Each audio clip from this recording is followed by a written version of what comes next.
Okay, I think we're almost ready. And we're very excited. Okay, this is gonna be good. Okay, face cam test. Game capture test. All good. No, not yet, not yet, not yet. Okay, there it is. Okay, that's good. Face cam only. Face cam only. Yes, face cam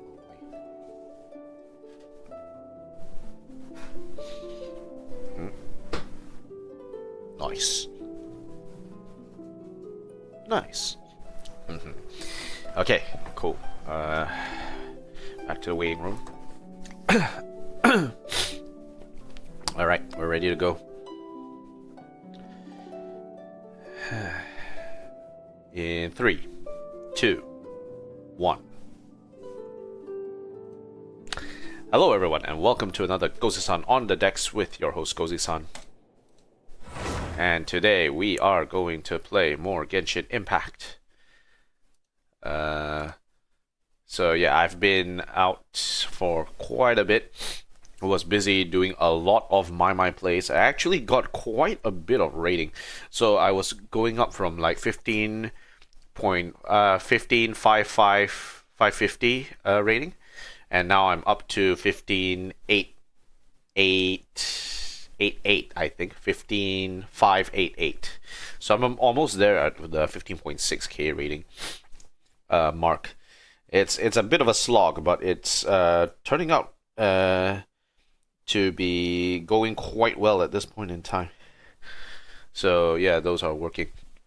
I got a AP on a 13 plus, which is very surprising. I was like not sure how that actually happened, but that's what failing multiple Shin 7 done multiple times does to a mofo, I guess.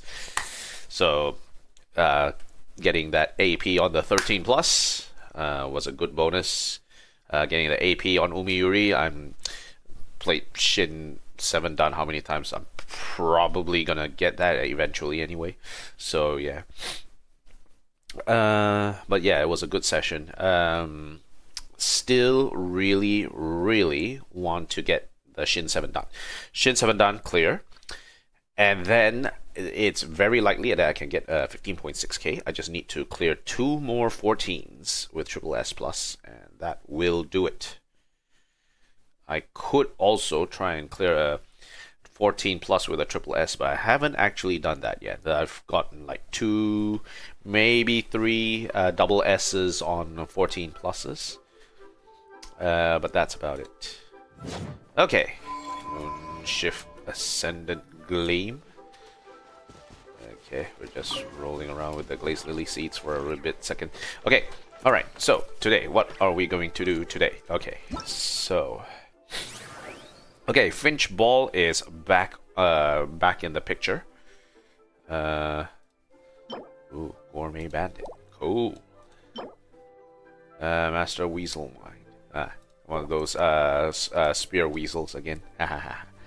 Okay. So, today we have Durin, and one of the things that I did want to try and do, maybe I'll try and pull until I hit the 50-50 for Durin and see what happens. Urgent help needed.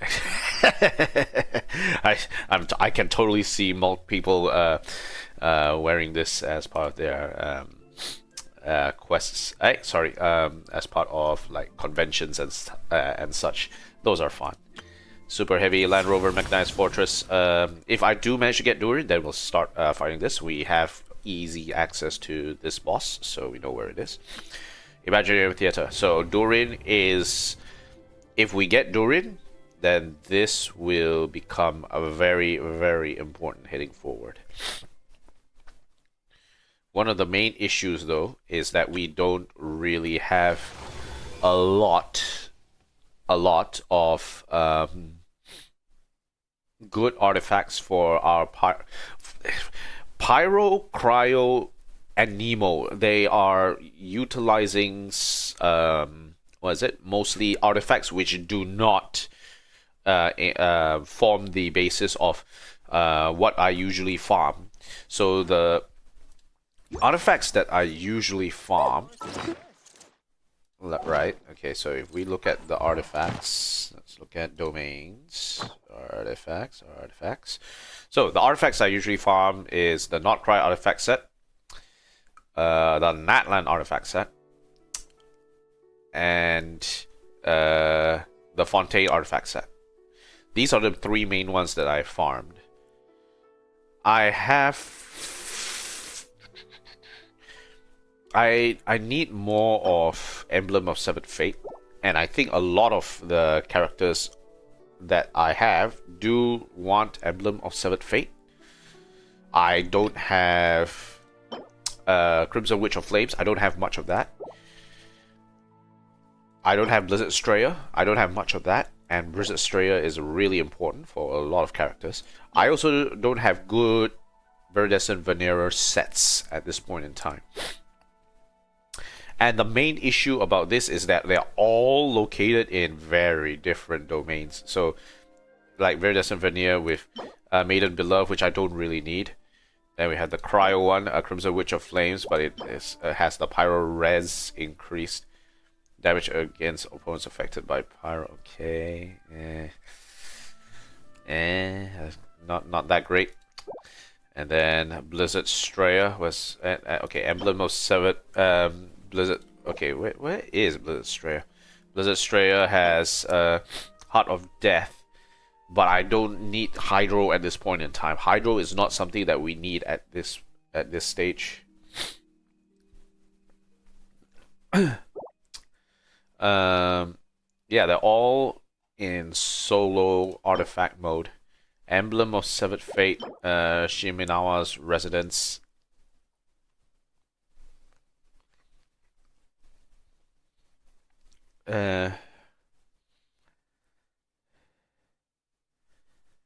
Reminiscence, sorry, Shiminawa's Reminiscence. They're all in very different locations, right? They're all in different locations. So one of the issues that I need to solve is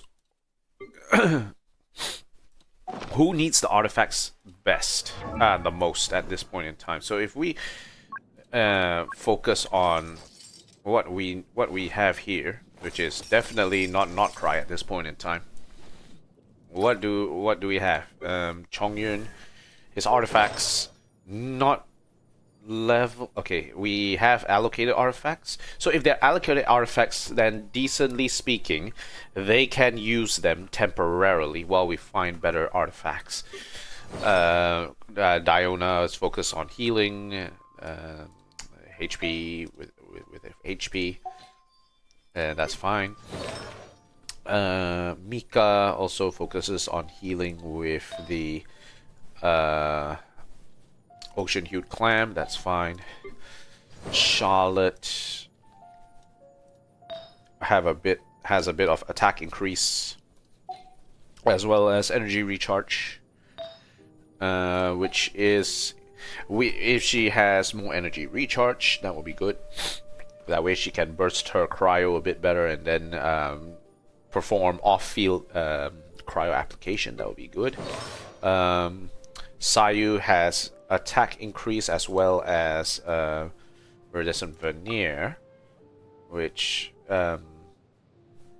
in a way is okay. Some people put EM instead because, you know, an emo swirl, more better. And let's see what else we have here. Artifacts, yeah, they're not leveled. We need like artifacts level. Amber, not really caring for her. Okay, so then we have Xiangni, which is starting to have a bit of build here. Yanfei has a bit of a build.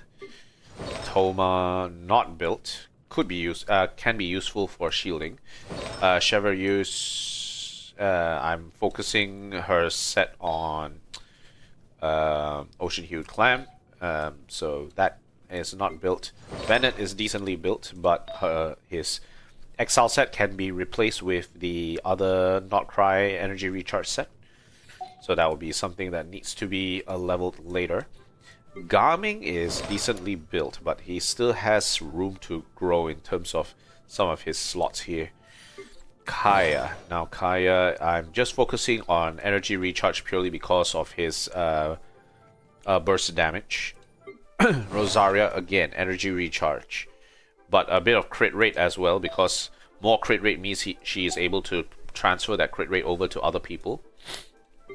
Layla, HP, and she's not built. Fremine. Technically, Fremine is not really that good a character to bring around, because we're focusing on melt reactions most of the time, and Fremine is a character that focuses on either shatter or what was it? Superconduct, which unfortunately for him is not. This set doesn't really help him out that much. He would need something like Blizzard Strayer to better sort of deal the damage. Though his physical damage can be quite high. Okay, I admit. Sucrose, she is currently a max potential. Sorry, max constellation. She would really need some good good artifacts here. Hazel is focused on damage, so he will want to just punch people to death. Faruzan would want to focus on support and being able to boost the Nemo damage for Hazel to actually go to town. Lynette, I should say Hunter is fine with her. Lan Yen, let me check her talents real quick. This one just focuses on attack. Okay, this one, the shield absorption based on attack. Okay, so attack. Artifacts, attack, and elemental mastery. Just focus on increasing attack, basically. Aoife, I'm still confused on whether or not I should build him as a on-field DPS. I think it's fine if he gets built into an on-field DPS. I'm sure there's ways to do that. Dea, she's missing a crown, and she can.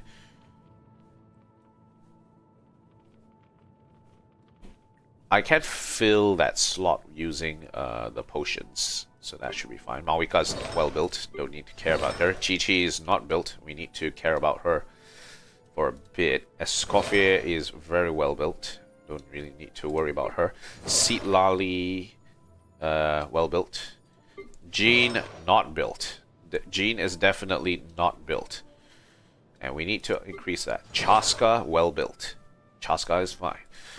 Kazuha, decently built. Could be better. Diluc has been really good, but really needs Xian Yun to actually buff his damage. Okay, so there's 1, 2, 3, Kazuha, okay, decently built. Chaska is fine. Jean, 1. Okay, so 1. We're going to count how many people that we need to build. 1. Seatlali is fine. Scofier fine. Chi-Chi 2. Malvika 3. Hey, sorry, Dea 3. Yeah, Dea 3. Aoife 4. Lan Yen 5. Lynette 6. Faruzan 7. Hazel 8. Sucrose 9. Yes. Fremine meh. 10. Layla 11. Rosaria 12. Kaya 13. Gaming is 13.5. Bennett is okay for now. Chevrieuse 14.5. Toma 15.5. Well, I actually made that 16. 15. Yeah, 15. Yanfei 15.5. Xiangling is fine. Amber meh. 16.5. Sayu, 17.5. Charlotte, 18.5. Mika, 19.5. 20.5. 21.5.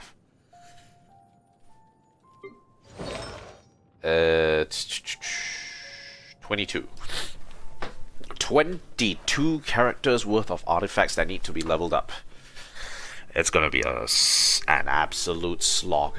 I don't think this Imaginarium Theater is going to be good for me until I can get a lot of these artifacts leveled.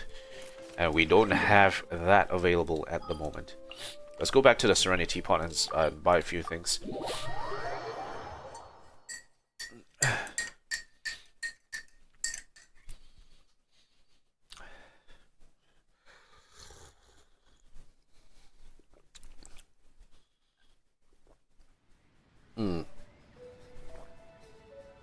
And the one main issue about having to level up artifacts at this point, this realm is truly beginning to thrive, is I have no Mora.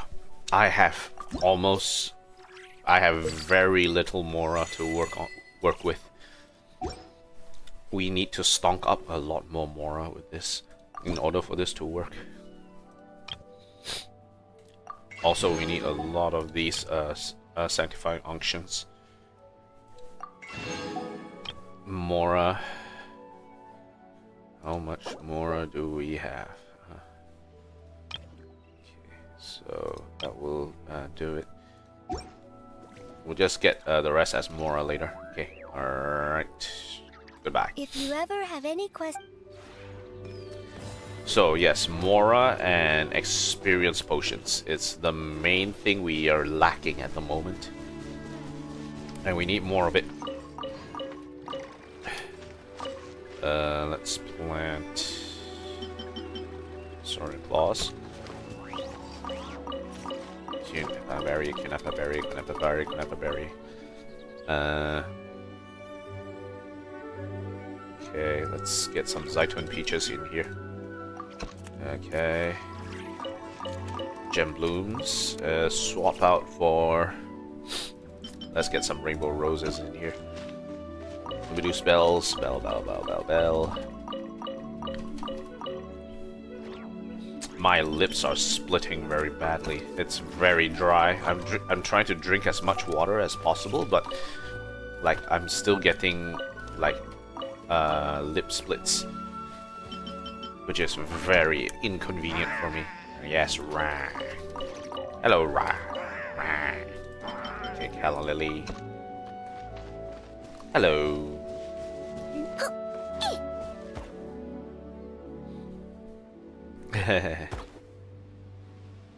To pet these whore.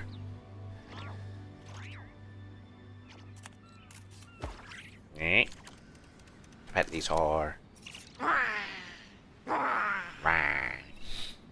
Okay.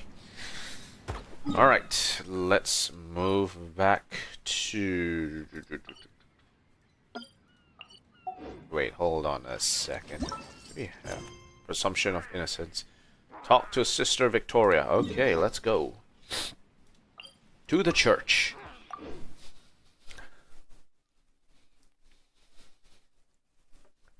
Let's do our dailies first. Most important thing is we see if there's a way we can stock up on Mora heading forward. If, by chance, we manage to get Durin, that throws our plans to level up a lot of characters out the window.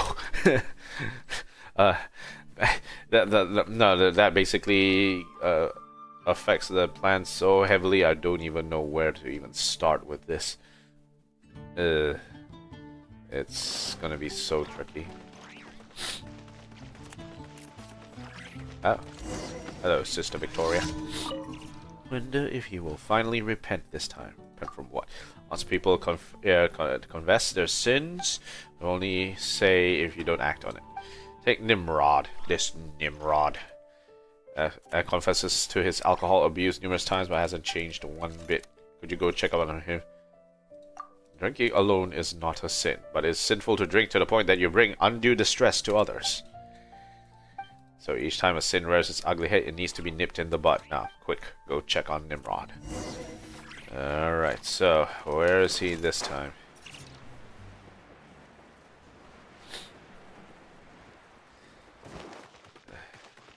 Man. The pubs in Nod-krai will run dry if people from Mondstadt came over in large numbers.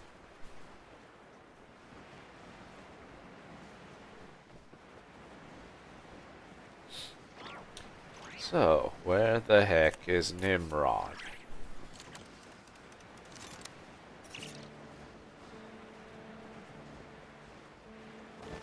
Is he... He's... on to the left. Huh? Hey, what's going on here?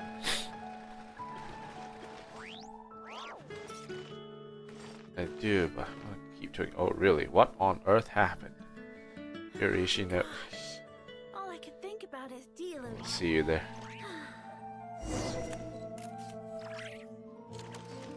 That was way too fast for me to read.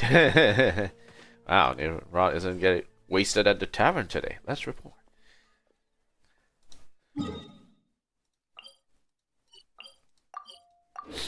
Alright, let's get back in there.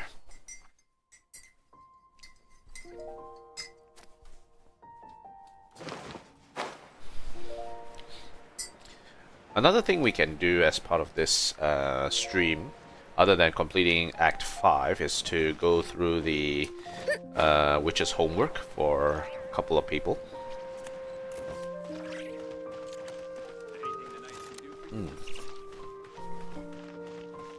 So we'll get some of that done as well, I think.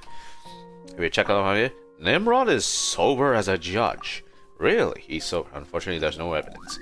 That's okay. So as you find no evidence of him drinking, I'm content to believe he's a changed man. Till I'm given evidence to the contrary, I am always willing to believe in a person's innocence. But when there's mountains of evidence telling of all kinds of misdemeanors, it really is funny. Please take this to pay for your trouble. I hope I don't see the day that you have to anything to repent for. Yeah. Okay, that's done. Okay, so what's our next step? We have 163 ammo. Let's see our quest list. Have we gone through all our domains? We only challenged 1. Okay, so that means we'll have to take 2. Looking at our current lists of items, which one shall we fight for? Okay, we've went Ring of Boreas, and next would be vLune. I think we will challenge vLune. Considering Witch's homework is up, people are going to need some more character level up materials, especially since the Mondstadt characters are getting buffs as well. So we will do that and begin.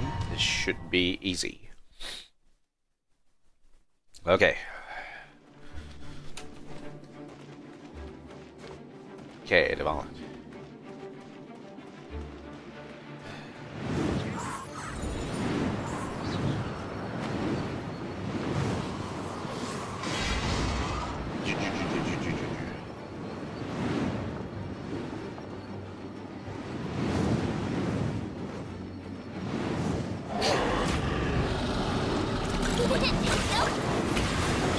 There is no escape. Oh, that was fast.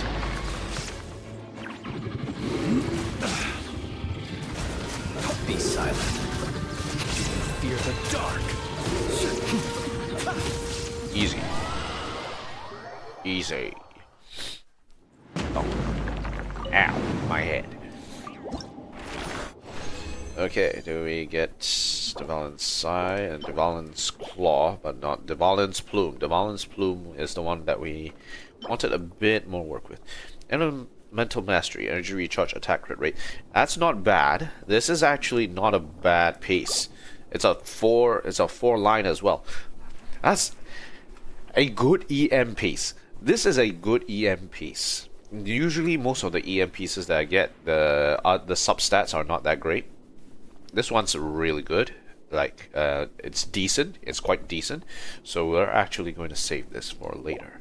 Someone is going to use this. Someone is definitely going to use this. Okay, alright, next up.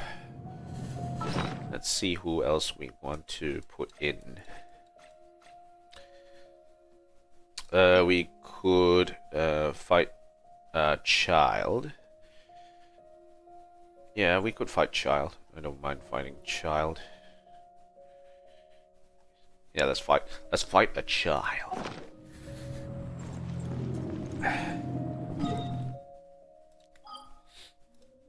Lee, yeah. And let's teleport. Okay. Knock knock. O's here. Flins is here.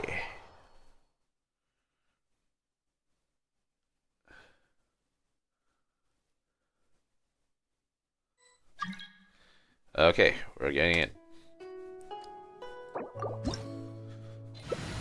Let's see what everyone's using. Oh, we what have the rest of the 95 Harbingers are up child. to. Plotting and scheming on an ever grander scale, no doubt. Okay, so if we're going for cryo, give me a second. I shall bring out the judge. Aha. Cryo team, let's go. Haha.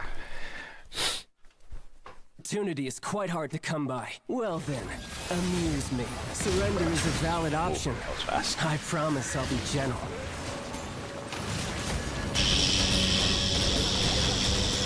My turn.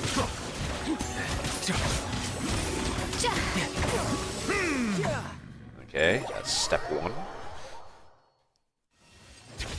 And now we bully Child again. Wow. That was a one-hit nuke. I did not see that one coming. Okay, that's good. Okay, another back bonus. Attack, crit rate, HP, energy recharge. Kinda eh. Okay.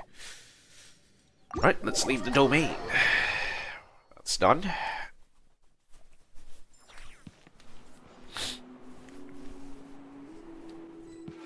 And there he goes. Okay, alright, let's get out of here.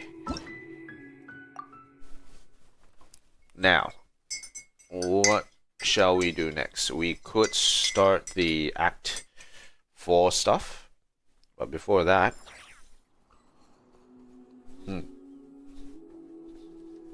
I want to see what's going on in terms of the missions. Okay, that's one in. I'm gonna do some mining later, but the mines can be done for that. Let's actually, you know what? Let's do some polling. Let's go make some wishes on Durin's banner, because it'll be fun to also get Yehoda as well. If at least we get a couple of pulls of Yehoda, I'm quite happy. Alright, before that, let's check the shop. 10,000.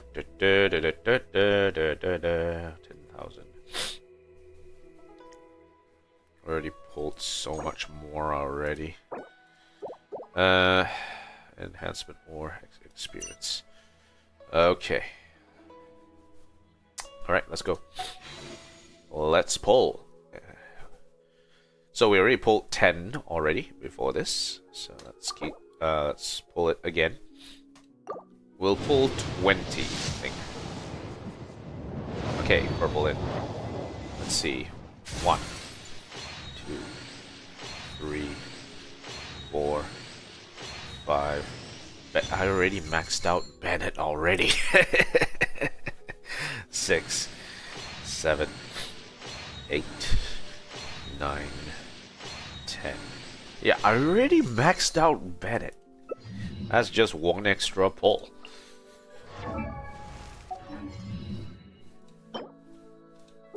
Okay, alright. Let's rotate it. Let's see where we go. Purple again. 1, 2, 3, 4, 5. Faruzan. I'm not quite sure what constellation she's at the moment. No. 6, 7, 8, 9, 10. Okay, so Faruzan. I need to go and check. Okay, let's do a quick check.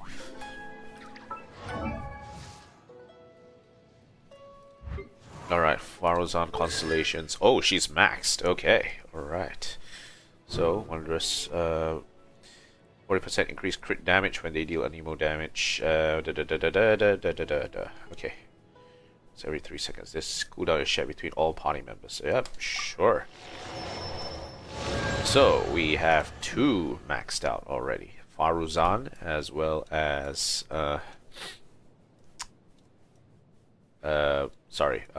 Bennett. Benny Boy is already maxed out already, so yeah. Anyone can do cryo damage. Could you not? Flint's is like, could you not? Okay, let's pull again.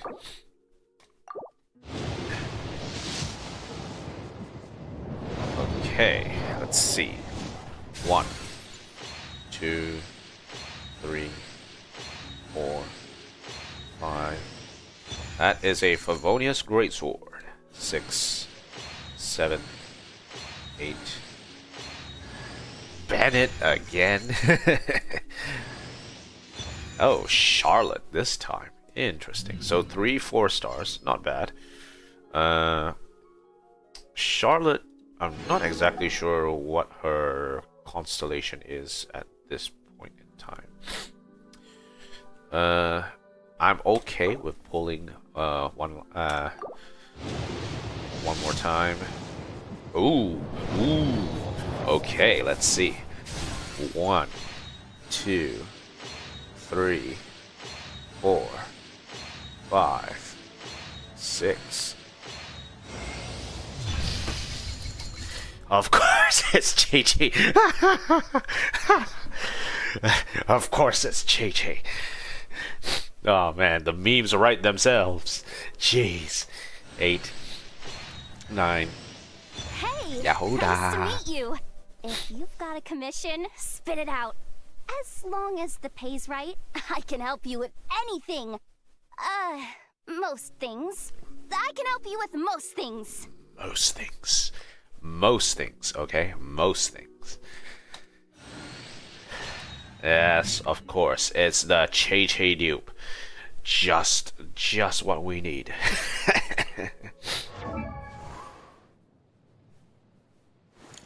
Or so she claims.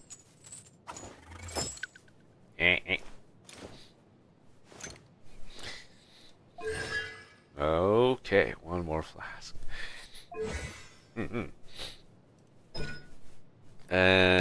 Pyro.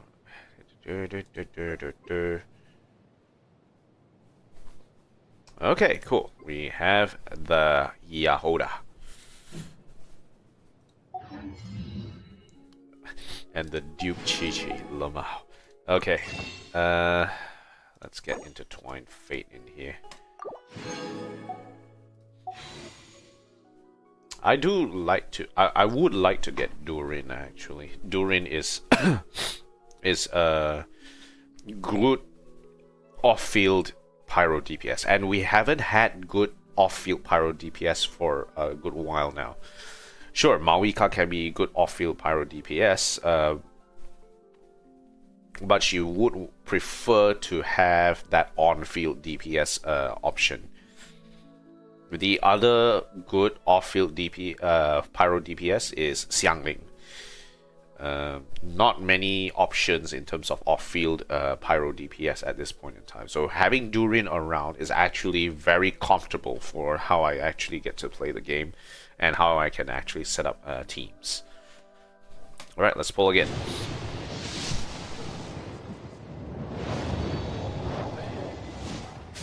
One, 2, 3, 4, 5, 6, 7, 8, 9. Yahuda again. Okay, nice. 10. Okay. Alright. Let's pull it hard. Okay, another purple.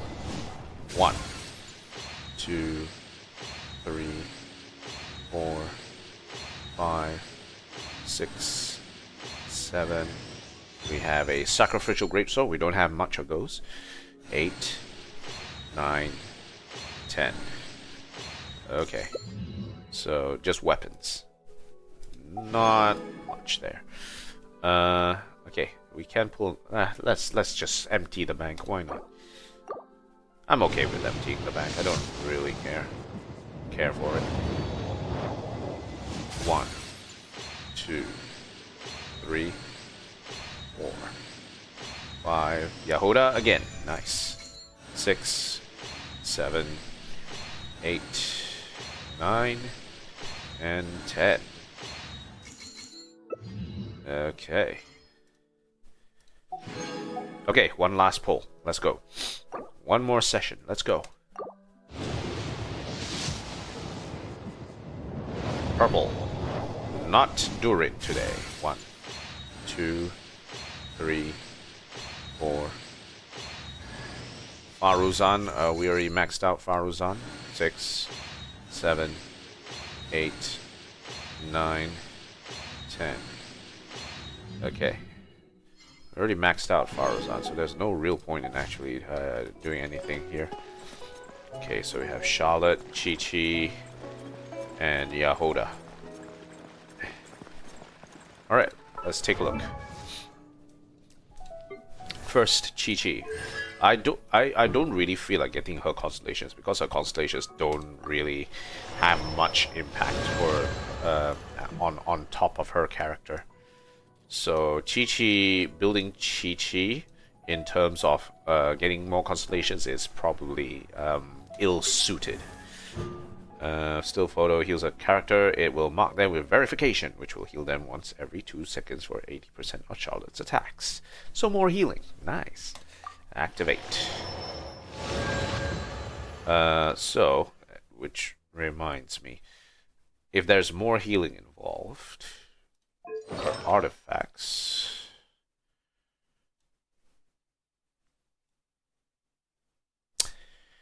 She could use Ocean Hue Clam actually. If she's mainly focusing on healing, her constellation gives her more healing. So this allows her to put more of a focus on Ocean Hue Clam heading forward.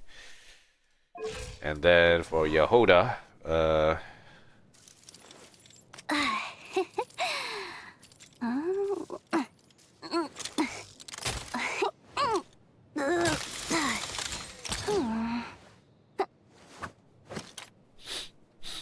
okay, constellation checks. Elementals, Fluffy Meow Ball. Said enemy, there's a 50% chance for it to bounce, dealing the corresponding elemental damage to nearby opponents. Okay, so more damage. Rogue's Quick Thinking, Moonsign, Ascendant Gleam, the Ascension talent plan to get paid. Yahoda can secretly track, in addition to the element with the highest number of characters, the element with the next highest number of characters among the remaining types. Allows up to 2 elemental effects to be active at once. You must first unlock Ascension talent plan to get paid. Okay, so 2 elements. Nice. And let's start leveling her in the meantime.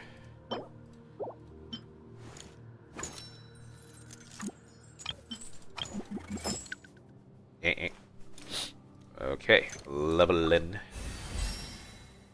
And she's focused on healing bonus. Interesting. Okay, send.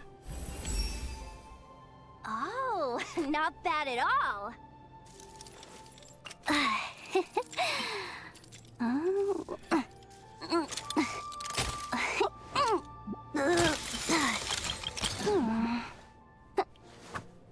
Stop screwing around, Yehoda. We gotta work. Okay, so yeah, my money is completely shot.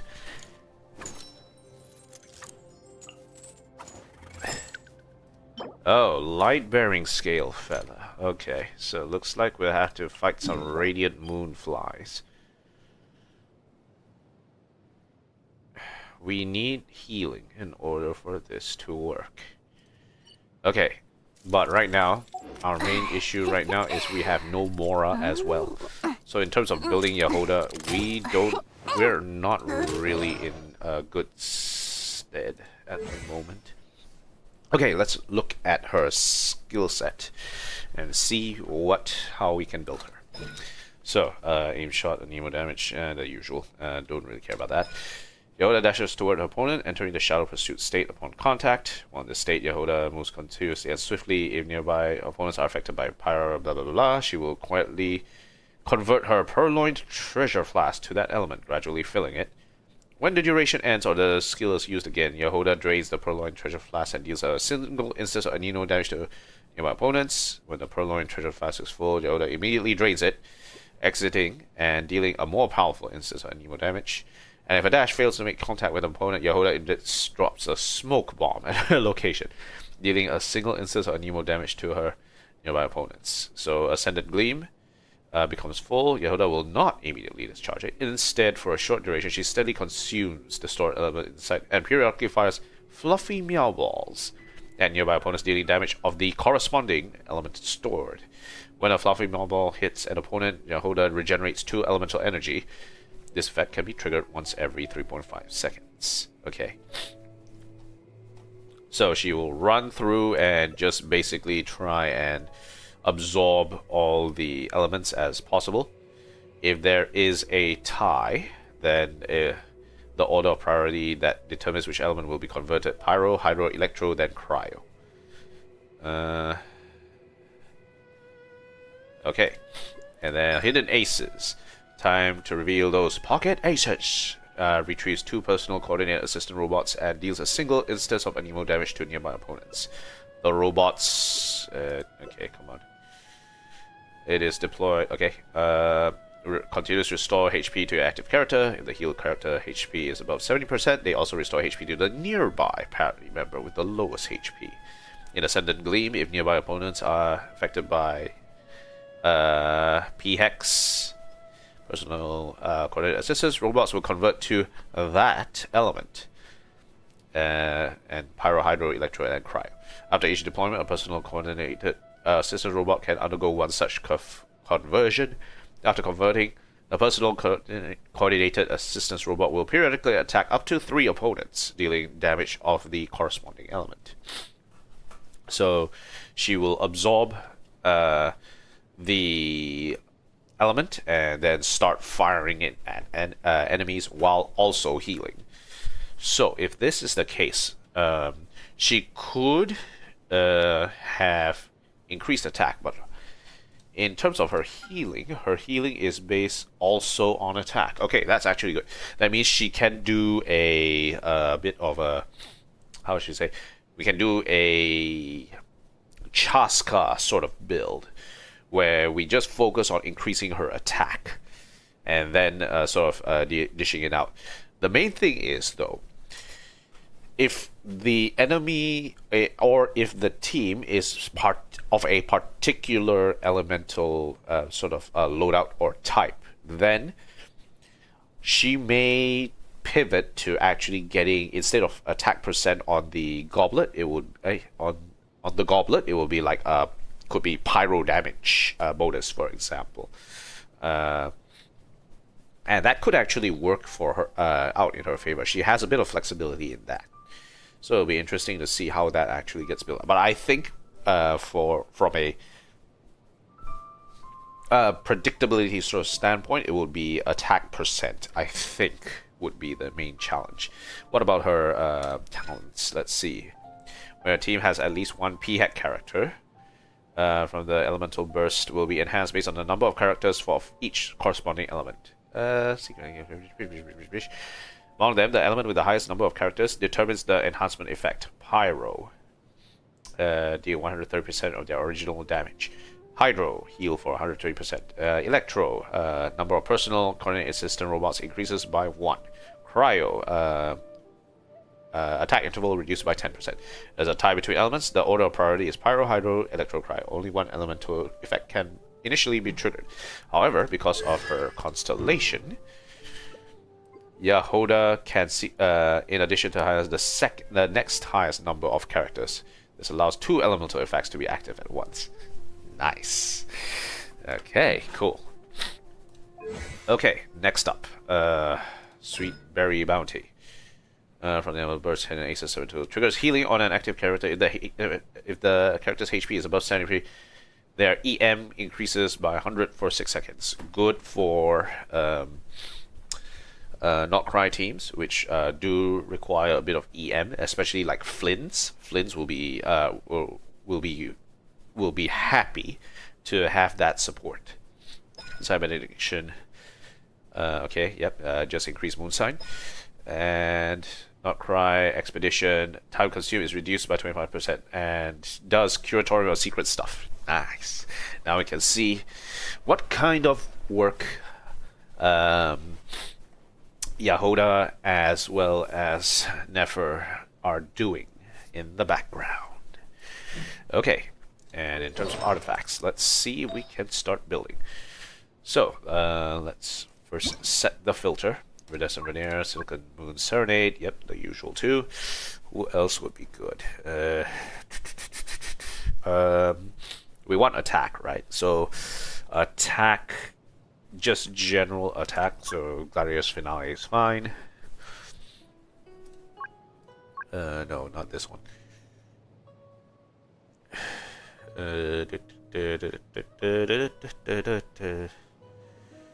So attack EM mix will be the best for Yahoda. Attack specifically for damage, direct damage as well as healing, and then EM for swirl reactions.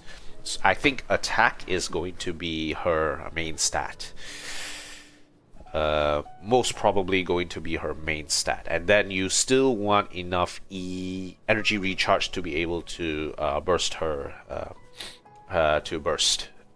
So let's let's do that. We could do 2 ER, so let's just put Emblem of Severed Fate as well in the mix. Anyone input elemental burst damage plus 20% could be useful. Let's also include that. Okay, confirm filter. Now it should be attack percentage. Yes, attack percentage. Attack and G recharge, attack percentage. Healing bonus, attack percentage. Both are fine. I think I want to do attack percentage. I don't really care about healing bonus too much. If her attack percentage is quite high, she should be able to heal decent amount.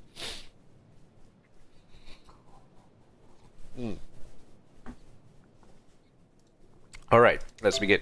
Let's begin the build. First, we have elemental mastery, energy recharge, attack, crit rate, decent. Which reminds me, what is she carrying? Energy recharge, crit rate, elemental mastery. She has more crit rate here. We don't really need crit rate too much, so it's fine. I think this is fine. So let's equip that. Okay, next. Oh, wait, hold on. Let's also take a look. Attack, EM, ER, HP. HP. This one has EM, ER, attack, crit rate. Nice. Okay, so that one is fine. I think we have the good one. Attack, crit damage, energy recharge. Okay. Energy recharge, attack, crit damage. Okay. Energy recharge, attack, HP. Yeah, this is a good. This is very good. Very good. Very good. Okay. Next, for the feather, okay, ER, attack, crit rate, crit damage. I'll leave it on, yeah. I'll leave it on. Okay, crit damage, attack, energy recharge, defense. Okay, decent.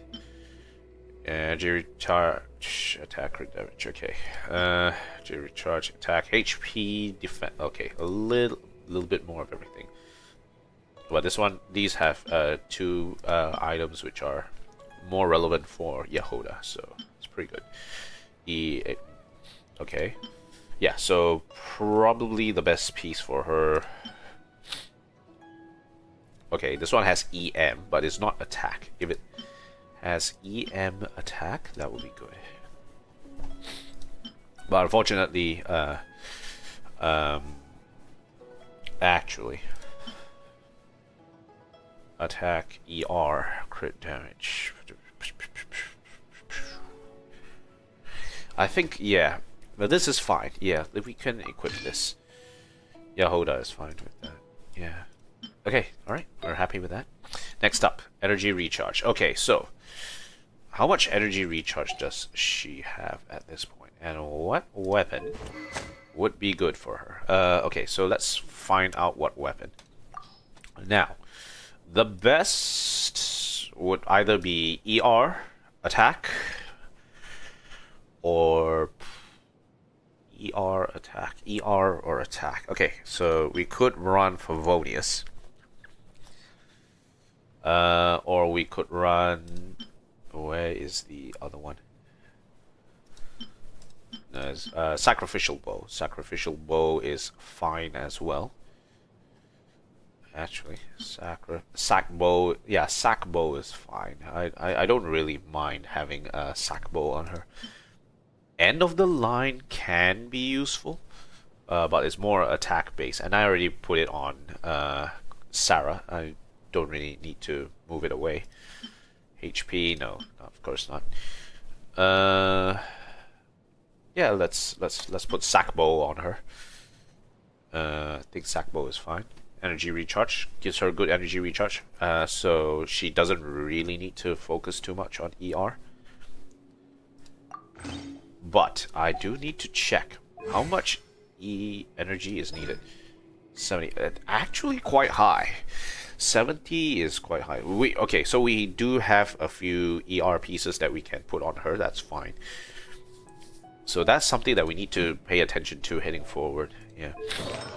Okay. All right. Next, for the sands. So either ER or attack. Now this one has. Okay, that's not it. This one has ER with EM and attack. Okay, that's decent. This one has only attack. This one ER, EM, ER, EM, ER, nothing.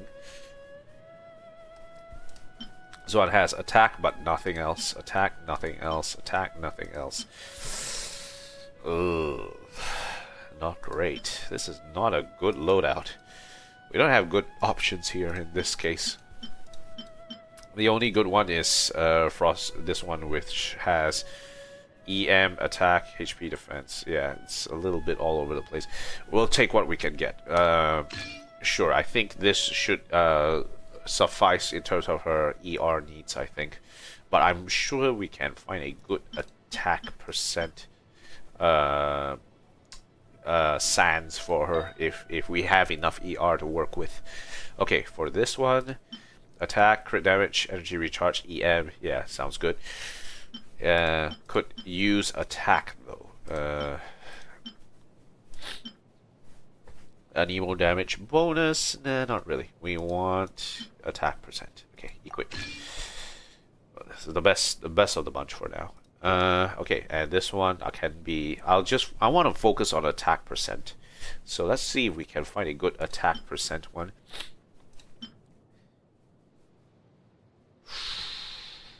Ooh. Perfect.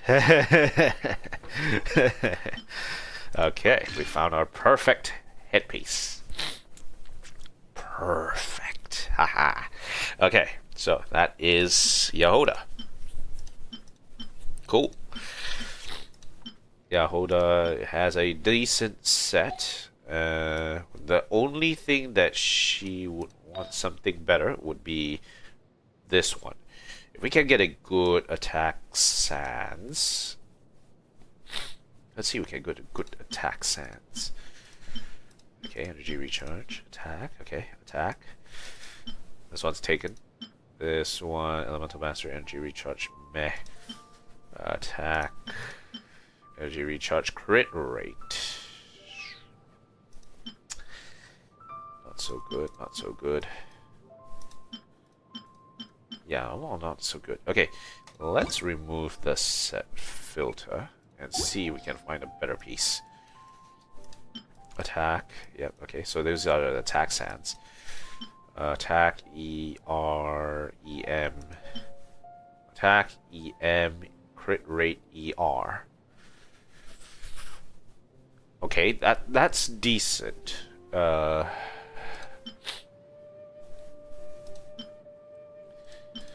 That's decent. Yeah, that's decent. Attack, EM, crit rate, energy recharge. Okay, yeah, that's good as well. So, elemental mastery, crit rate, energy recharge. Elemental mastery, crit rate, energy recharge. So this one would be better than this one. EM, ER, ED, EM, energy recharge. So in terms of good pieces,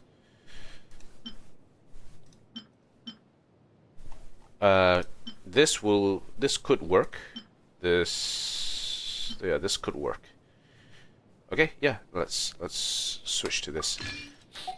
So we can build off of this attributes. Get this claim. Okay, wait, how many of that? 7. Okay, all right, good. Artifacts, constellation, nice. Talents, okay, level up. And then we'll need to get more weapons. We are very low on stuff right now. Okay. Alright, let's actually go back to Nod-krai. And let's go hunting. Radiant Moonfly, let's go. And after that, we go and claim our rewards from the Adventurers Guild. If you just joined us, welcome to the stream. We're going to do the Song of the Welkin Moon Act 5 today. But in the meantime, let's go hunting for Yahoda.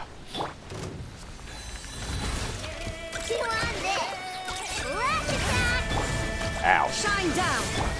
Strike a pose. Let the world collide. Close your eyes. Observe. Night falls. Ow.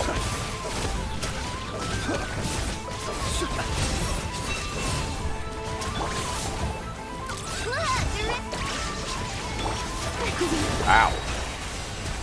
May I present? Time to shine. Be silent. The night cometh. Observe. I needed a lot of healing that. so much healing needed. Okay. Alright, let's see. Defense, crit rate, crit damage, attack. That's actually not bad, actually, even though it's EM. I will consider it. But I need to heal first. Okay, let's heal up. Heal up. Now you shall perish. That's not how you do it, Raiden. That's not how you do it.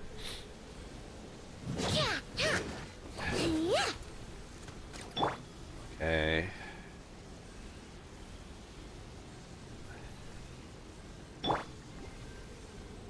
Okay, let's go. Shower me. Being done. There is no escape. Be silent. Close your eyes. Do you fear the dark?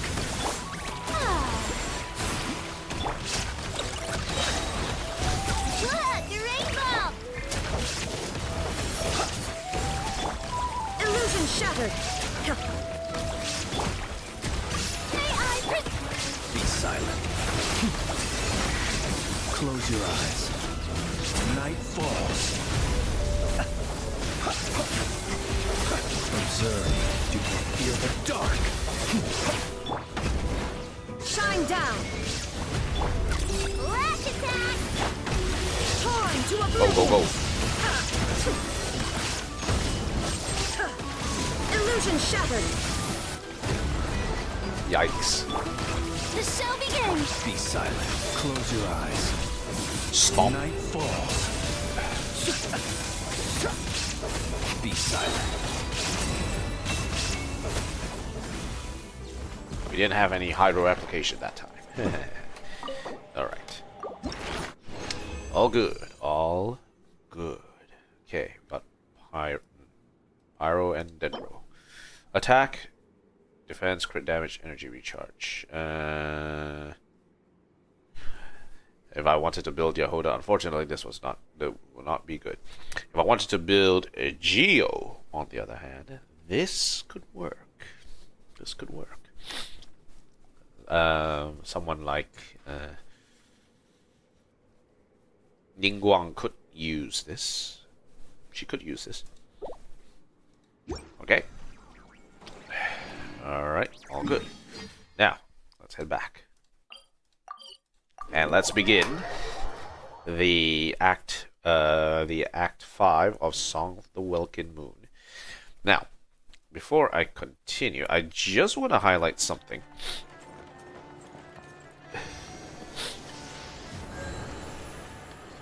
And that is, at this time, I can't do any Selene Chronicles quests.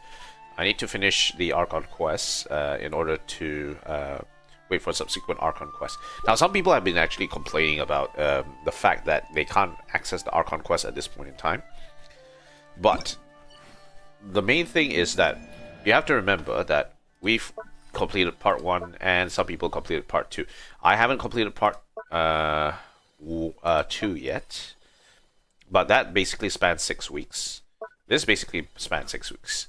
So we're in vLune, vLuna 3, right? The update.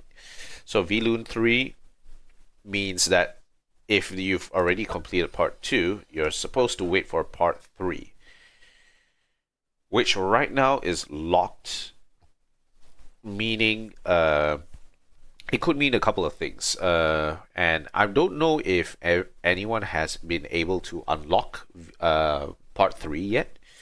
If everyone is unable to unlock part 3 at this stage, that means we're going on a storyline where Columbina would be outside of the cave, outside of Nod-krai, and will be traveling around a bit to different parts of Nod-krai, which means there could be an extended quest out there, and it will be interesting to see how that actually sort of plays out heading forward.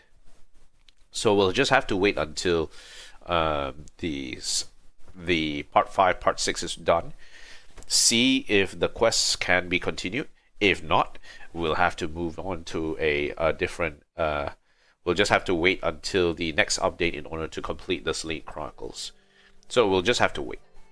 I think we'll have to be a bit patient and see what Hoyo is cooking in terms of the storyline. We'll just have to wait.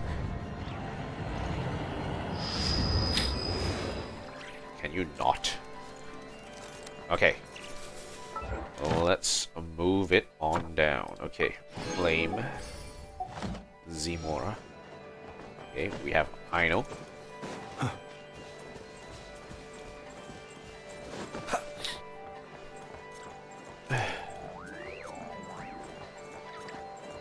So, in terms of the Nod-krai team that we currently have, we have Aino, right? Okay, so we can in theory craft a little bit with this setup. So we have Aino, we have Farina, we have Flint, we have Raiden. Aino can be replaced with Yehoda, actually. Yehoda could replace Aino in this team, and Farina is able to sort of apply Hydro by herself. Yeah, I think it will be good. And sort of Farina doesn't have to be the one who consistently needs to heal. Aino can be swapped with Yahoda, and Yahoda can be the one who actually applies the healing instead of Farina.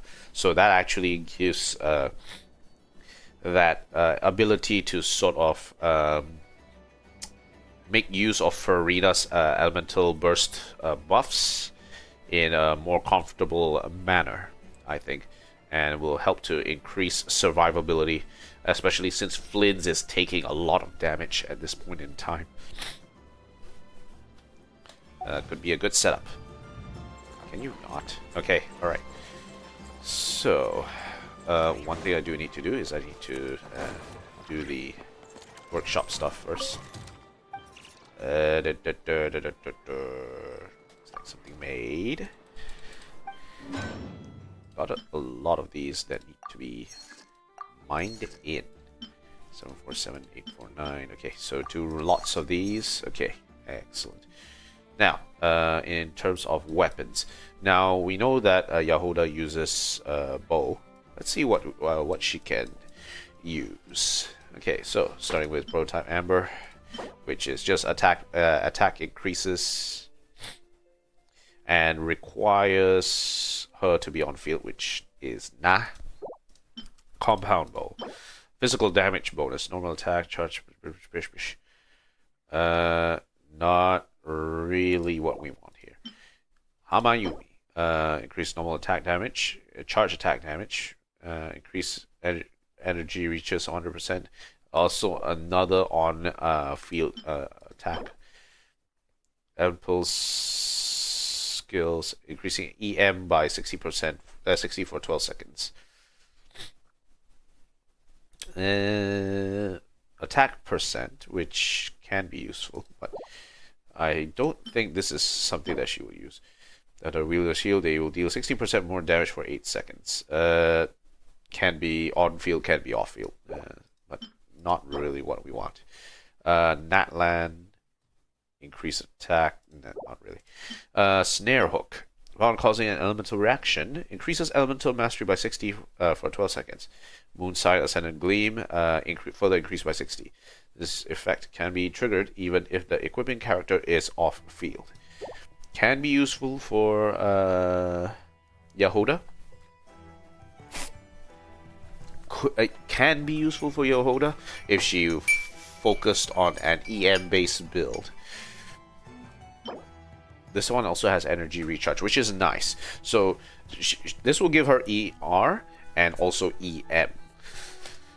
In her current state right now, her weapon only gives her ER and nothing much else. Sure, it refreshes her elemental skill, but she's not focused on elemental skill per se. She wants ER. The extra EM actually does benefit her. I think this is useful for her, yes, considering all the other options. So we can actually craft one for Yahoda, and I think that will actually be a good weapon for her to pick up. Yeah. Okay. Alright, let's begin the quest. Let's go over to the Adventurers Guild.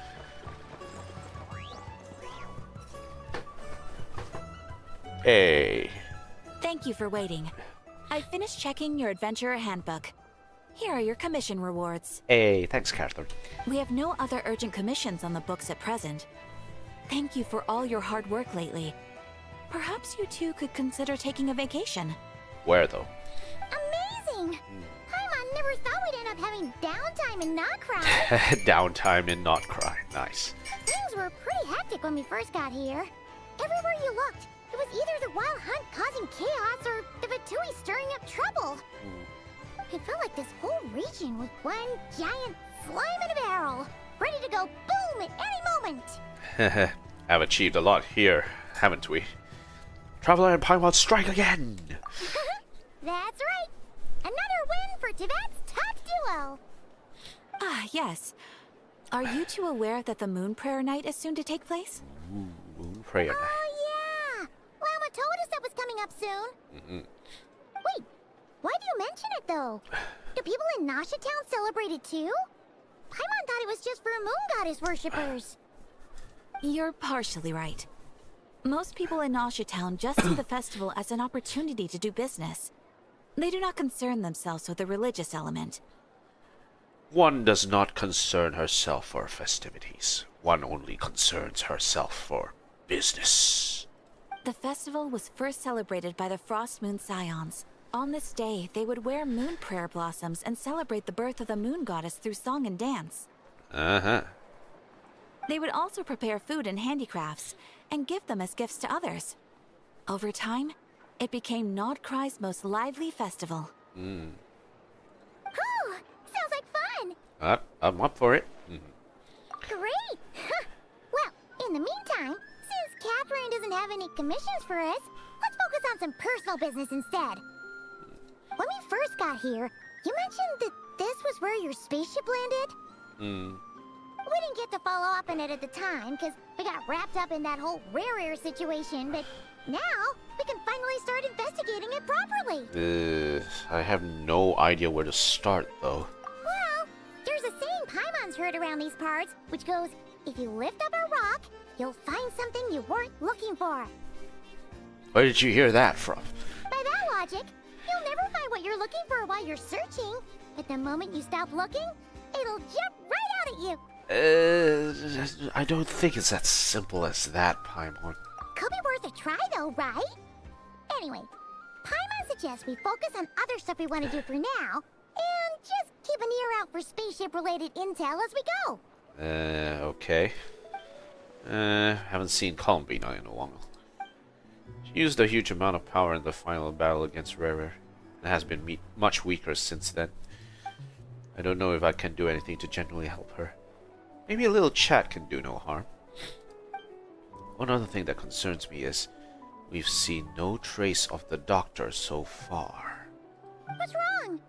He looks super serious all of a sudden. I was just thinking of Columbina and the doctor.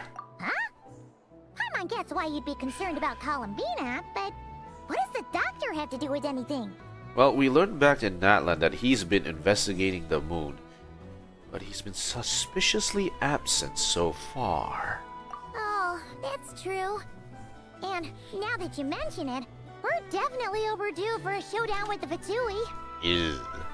It is weird that he hasn't shown himself this whole time. What could he be up to? Engrossed in one of his experiments, perhaps?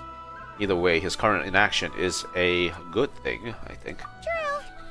Paimon would much rather deal with Marionette anyway. Marionette. She says the meanest things, but when it comes down to it, she doesn't seem like a bad person. Maybe it's the pressure of being a Fatus?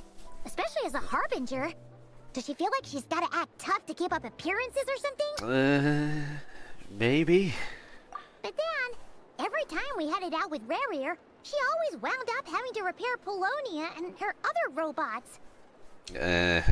She really likes her robots, I guess.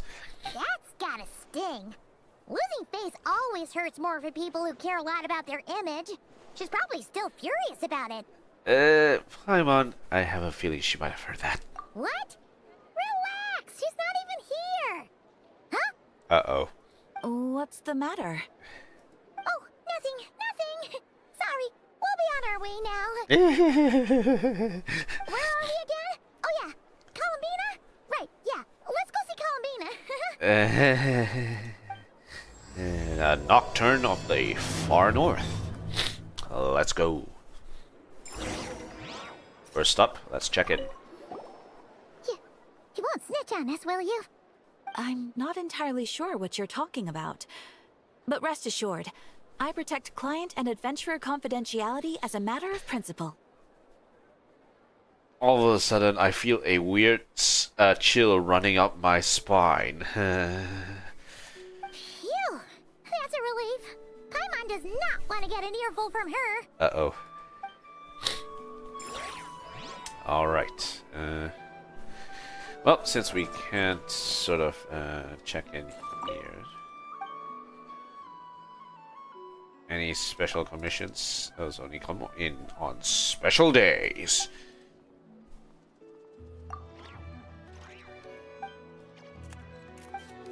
If it's not snowing, we can't do anything. No. Okay. Well, okay. So looks like we need to go to another Adventurers Guild in order to check off our commissions. So while Catherine tries her best to keep this secret away from Mademoiselle Marionette, let's go check off our rewards. And let's go over here. Ad Astra Abyssosk. Okay, claim. Thank you for completing today's commissions. Okay, money. Ad Astra Abyssosk. Okay, dispatch character. Okay, dispatch again, but this time Nod-krai. Recall this, so we can put in Yahoda. Nice. Yahoda can actually go farm for money. Actually, yeah.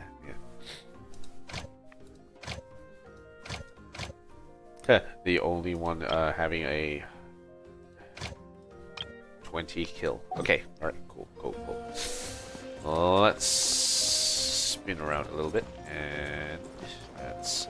Okay, actually, let's do a little bit of cooking. Why not? Okay, so...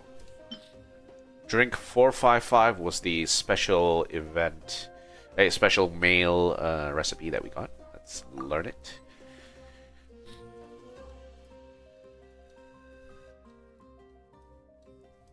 Ah, wait, what? It's an energy drink? Okay, so Sakura Bloom and Mint. I haven't used Sakura Bloom for a while. Salt. Oh god, it's Pocari Sweat! No! Pocari Sweat! No. In Malaysia, we have a drink called 100+, right? Which is also basically some sort of isotonic drink. And it sort of mirrors that particular sort of like trying to energize energy, which is okay. This is actually quite funny. Isotonic drink. Oh god. Okay. Nana's cake. Defense. HP. Okay. Summer Tort. Let's do Midsummer Tort. Let's see, 3-star. Okay, all right. So we have flour, we have smetana, eggs, and midsummer berries. Plenty of them. Yeah, sure. Let's do that. Cake base is first baked, then drizzled with berry jam and smetana before being topped with a decorative midsummer berry. Nice. Right. I know. Oh god. The crumb-kakes. Here they come. One. A small cake made from it. One spoonful is all it takes to whisk you away to a lush berry forest. Amid the vibrant, lively sweetness, there is a hint of refreshing tartness imparted by the smetana. This cake raises the festive mood to the peak. To the moon! Everyone to the moon!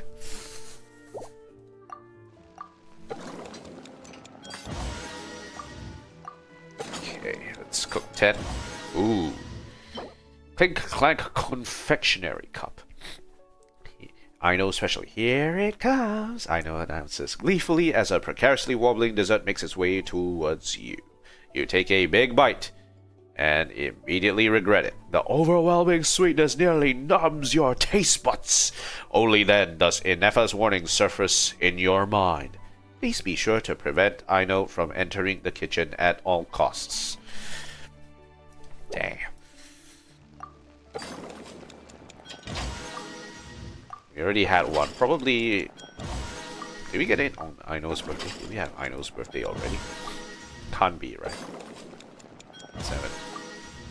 Which reminds me, I also need to do Aino's a bit of Aino's personal quests a little bit. There's a few things she can actually do around the town, so we should actually get that one done. Okay, delicious midsummer tort. Now I need to go and find.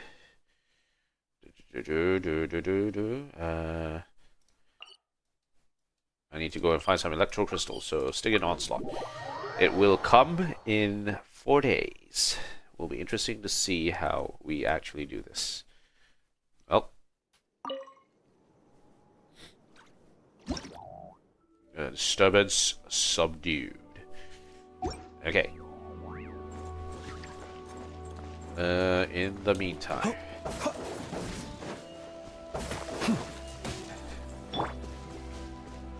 Are they not?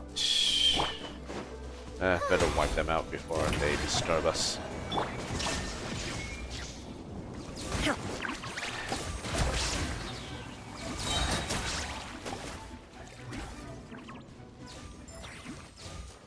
Yeah, get out of here. We don't want you here. Okay, alright. Next up, party setup.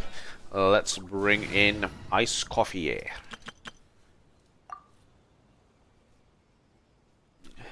Okay. Layla.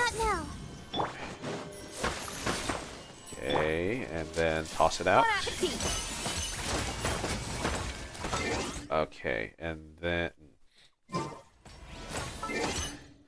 inventory. I want to see if okay, parametric transformer is ready to go. And now let's see. We have a bunch of iron chunks. We usually give out the iron chunks. We have a bunch of them. Right, let's begin.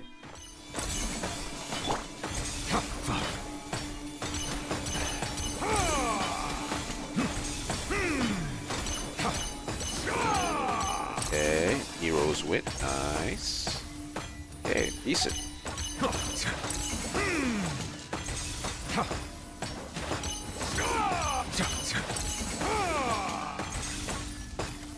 Okay, good. We've kissed sands. Just random additional cooking. Gilded Hall, nice. Pate de fruit. And that's it. Okay, already set up. And just to close it out.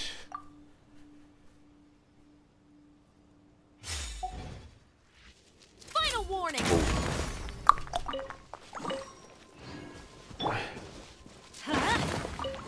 Okay, excellent. Also, Mawika needs healing.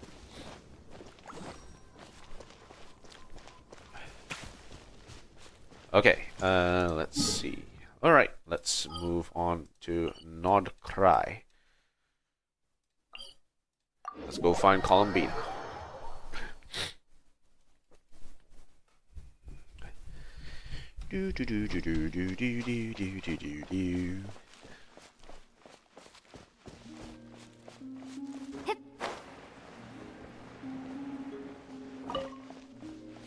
There she is.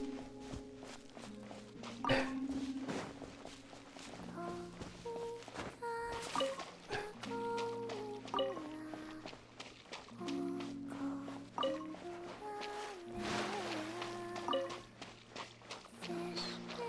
the orbs.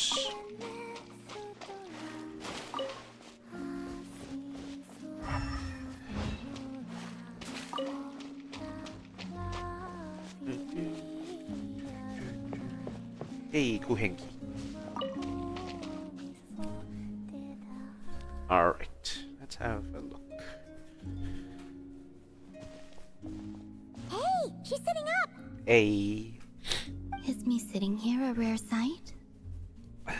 No, we just thought you'd be resting.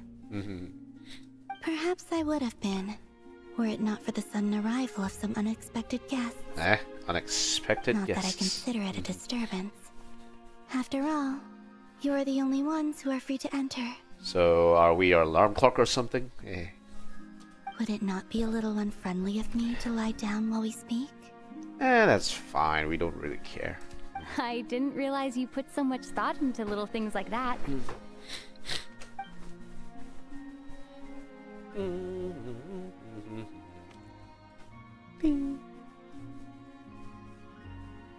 Only sometimes.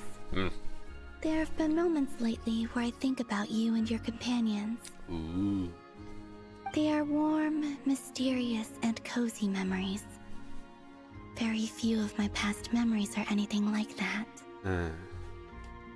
They say that travelers return home bearing bags full of souvenirs. But my luggage was empty, and I believed it would stay that way. She's talking about herself, isn't it? What happens if she finishes what she does here and heads back to where she does originally belong? Return home? So, you're still planning on returning to the moon? Yes. This planet continues to reject me, reminding me that I do not belong here. Interesting. If I remain into that, there will come a day that I disintegrate. And I don't mean reduced to dust, or turned into food for the flowers. I mean, I will cease to exist entirely. What are the implications of that? Alright then. Well, we're sure gonna miss you. But it sounds like we'll have to say goodbye. How do you intend to return? The moon prayer night is soon to arrive. On that day, the moon will be closest to Devat. Okay. The Kuvaki in this land will reach its peak at that time. I merely need to grasp the tide, and with relatively little effort. Oh, Paimon gets it! It'll work like a slingshot! You make it sound like she's gonna get blasted up to the moon. T-Rocket is blasting off again! If I did that, I suspect I would crash into the false sky. Yeah, that's just a barrier. I will be using a much gentler approach. But I do like the analogy. It's fun. Sounds painful, but okay, sure. You see? She gets Paimon's sense of humor. In the blink of an eye, the time has come to part ways. It does feel that way, doesn't it? Time seems to fly fastest when you are enjoying it. Interesting. I have always thought of myself as a wanderer on this earth, and it has never expressed any desire to keep me here. Yet, just as I plan to depart, it tugs at my arm. Is this a gesture of affection? Or is the world mocking me? Oh. Were you hoping I can answer that? We're both outsiders here. I'm not exactly sure myself. What the hell am I doing here? Yes, you are a traveler, so you must have a lot of experience in this area. Then, what I would say is, enjoy the moment. Hey, that's a good way to live. That's right! Don't overthink it! Happiness is happiness and joy is joy! The point is to enjoy it, not analyze it! 开心是开心，快乐是快乐。Okay. I see. Then what I would say is, even though I am very tired right now, I am still happy. I can't tell from the tone of your voice. Come on, you need to be happier. Let's get that happiness revving. Oh, really? You don't think I sound happy? I'm just kidding. I could tell you were in a good mood today from the moment we saw you. Damn it. The autism hit me hard that time. Ah, a joke. albeit not a funny one. Oof. Anyway, I assume you're here about you-know-what. Give me your hand. Actually, it's not that. There's something else we wanted to discuss with you. Oh. Here comes the hard questions. Oh. Then, do you still want to give me your hand? Or not? Sure. Okay, sure. Do.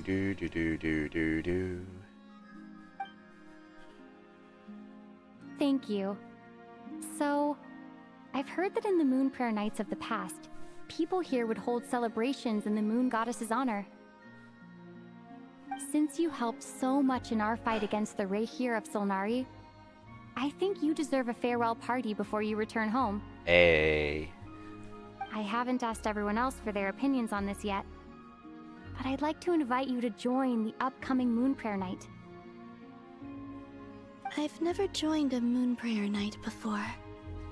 I'm not sure what I would even do. Oh, don't worry about that. We take care of everything.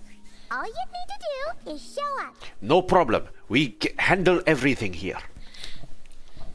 Of course, there's no need to force it if you're not feeling strong enough. It's just, this kind of felt like a golden opportunity. But they call me Kutar, and the Fatui have an arrest warrant out for me. I shouldn't appear in public right now. I'm sure Columbina. Hey, I'm sure Marinette will be Miss Marinette will be able to cover for you. Hey.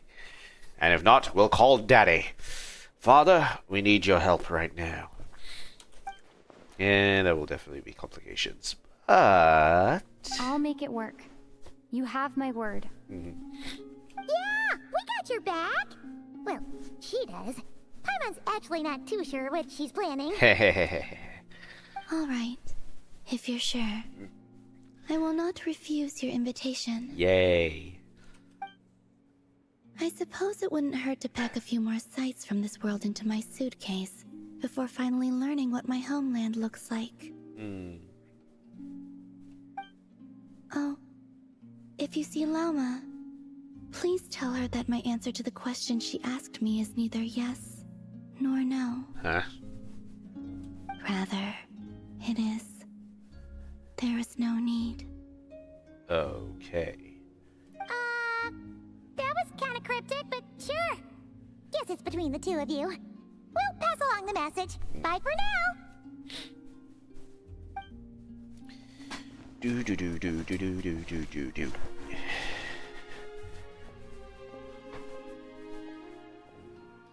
It's turning white. What's this? Sadness. And also, I do not know.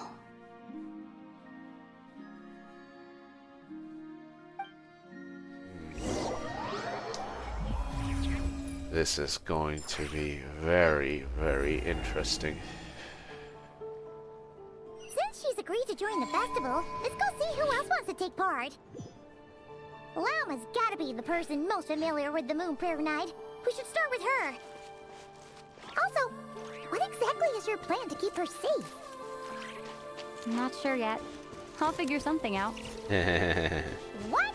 Are you serious? And Paimon even gave you her vote of confidence back there. How did you become so sneaky? Sometimes you just gotta wing it, okay? Hey. Alright, where do we go from here?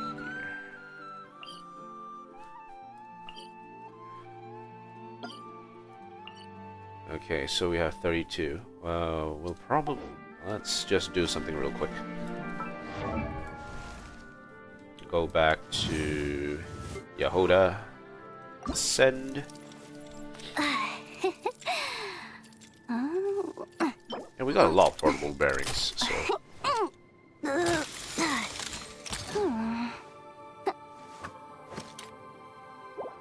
Okay, ascend. Nimbler than ever.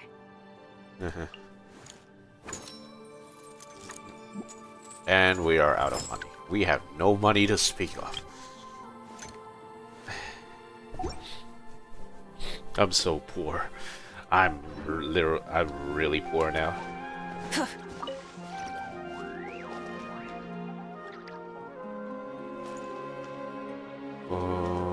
We want to kill whatever is there.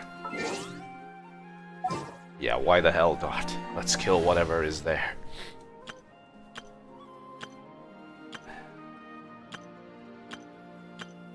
Okay, deploy.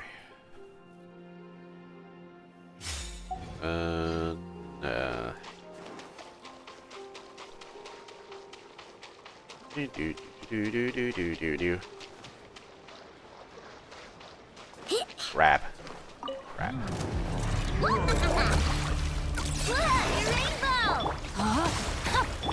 Our bond is strong. Close your eyes. Bonk. Witness the power of good work. Out of my way! Ding dong water bomb! You're blood! Observe. To dust. Close your eyes. Night falls. Stand with me! No, my sword! Be silent. Observe. Night falls.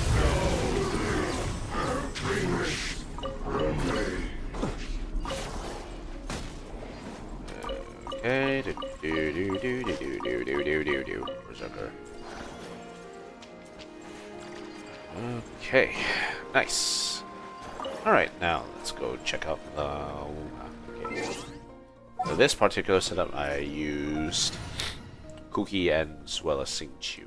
But let's go back to Raiden and Farina.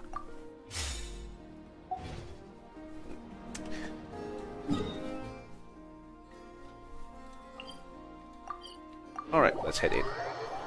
Let's go speak to Lauma real quick. Also, let me have a biscuit.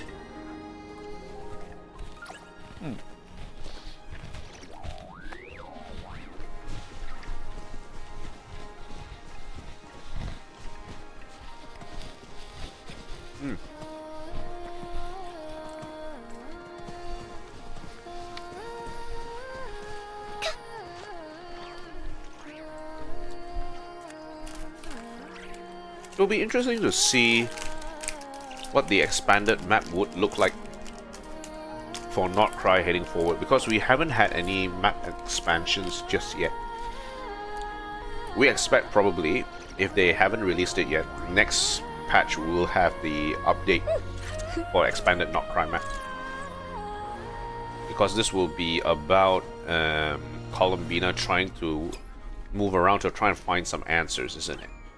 So it'll be interesting to see where this would actually lead in terms of the map exploration.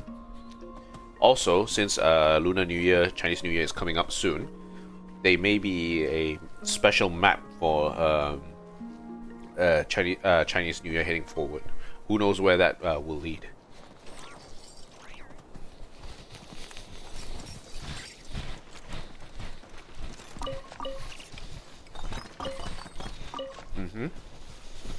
Okay.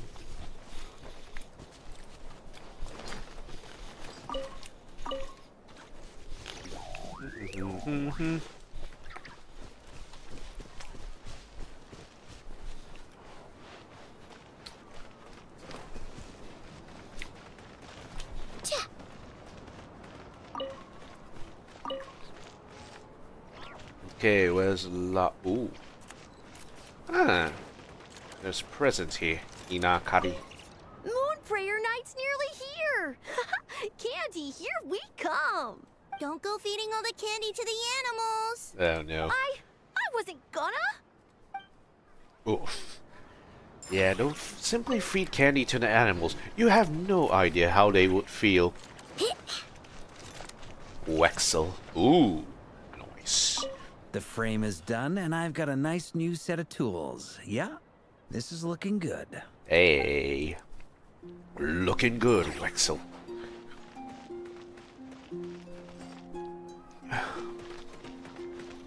Okay, let's see who else is around these parts. Okay, we have Varka and Lauma over there. Zern. We're fully focused on festival preparations at the moment. So far, it's all going well. Please have patience. The Moon Prayer Night will soon be upon us. Hey.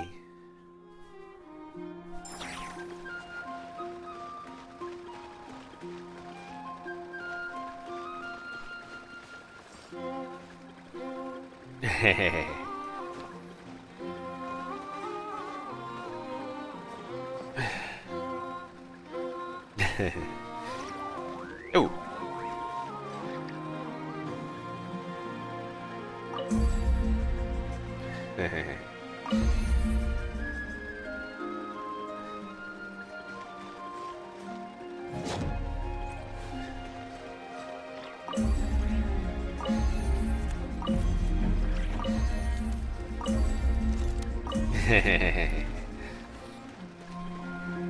Cool hanky beats. Let's go.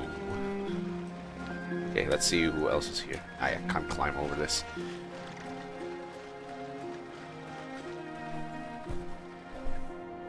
Hey, Llama! It's us! Huh? Varka? What are you doing here? Beats me. I had a bit too much to drink last night, and when I woke up, I was on Hisi Island. That sounds very convenient. Mr. Varka is helping to oversee Nasha Town's preparations for Moon Prayer Night. He is here to go over some details regarding the decorations and custom cloth designs. Huh? You're a designer? Right, yeah, that too. What do you mean, that too? Anyway, preparations are already underway. Yes. Celebrating this festival is a long-held tradition here in Nod-krai. On this day, the crescent moon at the top branches of the verdant crest turns into a full moon, and the moon prayer blossoms bloom with a special radiance. Our people take these to be blessed omens. It's an especially welcome event coming off the back of all that nasty business with Rare. Everyone got put through the ringer recently, and now they're looking to turn their fortunes around. Okay. The big shots in town all agree that a big, lively celebration is just what we need to rebuild people's faith in this place. No wonder Catherine said that people weren't so bothered about the religious element. That's right. It's become more of a local custom by this point. The celebrations have little to do with whether the religious stories behind this event are true or not. Even the Frost Moon Scions are eagerly awaiting the coming of Moon Prayer Night, despite now knowing that their past beliefs were founded on a falsehood. That's fair. It's a bit like the Lantern Ride in Liyue. It's a chance for people to enjoy themselves, not debate the existence of the Adepti. In their case, the Adepti definitely do exist. Oh, one other thing. We just went to see Columbina. We went ahead and invited her to take part in the festival this time. Hope it's okay. Ooh. Wait, so... you mean she agreed to it? Huh. That's quite a surprise. Then, I suppose that she intends to return to the moon on that day. Oh, yeah. It's kind of a complicated process, but basically, it's like a slingshot. She probably shouldn't have endorsed your metaphor. I understand. In truth, I had a feeling that she might make such a decision. So, Columbina gonna be a playable character? Nah. Doesn't look like it so far. Well, if Kutar has decided to participate in the festival, we should prepare accordingly. Yeah, exactly. She was saying how it could be risky for her to show her face in public. We were wondering if there was any way we could hide her. Unfortunately, the people who carved the statues did an excellent job of capturing her likeness. It will be very challenging to hide a goddess whose face everyone is so familiar with. Darn! We may have bitten off more than we can chew here. Gosh, darn it. Nah, don't sweat the small stuff. We can handle that. Varka is going to be security detail. Huh? Are you saying you have a plan? Not as such, no, but the most important thing with a festival is to keep the mood light and your spirits up. You can't go preparing for a festival with those long faces. You'll never convince anyone to enjoy themselves. You go up to a horse and you ask them, why the long face? Meh. Oh, no, wait. The Mondstatter spirit is strong with this one. The force. The power of the force is strong with this one. As it happens, I agree with Mr. Varka. Hey. Let's start by making our appreciation for Kutar the beating heart of the festive atmosphere. And who knows? Once we get the ball rolling, perhaps everything will just fall into place. Yep. Hey! Did you catch that? Llama said the thing! Or close enough, at least. Said the thing. She said the thing. What was that thing?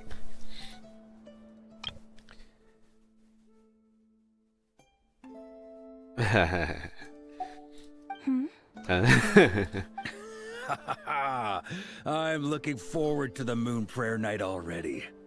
We have a festival in Mondstadt called Windbloom, and you can always tell which couples are celebrating it for their first time by the smiles on their faces. Big, beaming smiles like their whole face is glowing. Bing. And I have a feeling we'll get to see that same smile on the Moon Goddess's face at this festival. Hey. Not quite the same, surely. Anyway, I'll take care of business in the city, but I'll have to leave the decor up to you and the Frost Moon Scions. No one else can capture that traditional aesthetic quite like you guys. Aesthetic.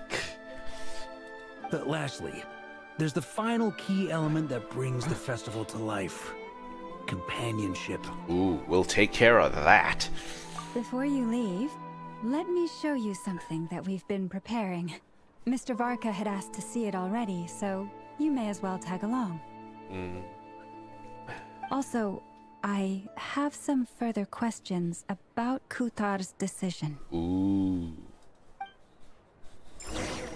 Alright. Oh, this moon veil doesn't seem translucent enough. Huh? I think I should take it down and work on it some more. Okay. Anyway. Drumming Kuhenki. Huh? What's this? They sure look like they're having fun. I believe so. Kuhenki seem very skilled at playing drums like these, although I'm not sure where they learned it from. Maybe it's an innate talent? In their eyes, they're probably just playing with toys. Luanotar. Oh, Luanotar's here. Luanatar! You want to play too? Yes, no. Yeah. She looks more confused than anything. Okay. Maybe we can teach her next time if we get the chance. What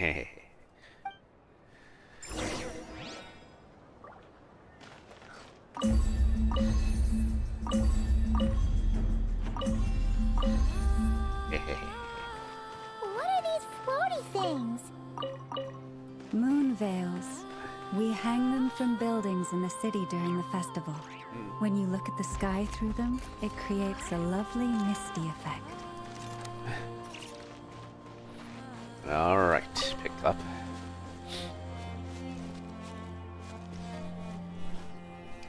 Everyone seems hard at work. They are preparing items for Moon Prayer Night. For instance, the sculpture being made over here. Mr. Varka and I were just finalizing the details of where it will be placed. Wouldn't that be heavy? Ah, there she is. I didn't know the finished article would be so large. Ooh. Not to worry, though. All the necessary arrangements have been made. Just let me know once it's ready, and I'll get some people to ship it over. You have my thanks.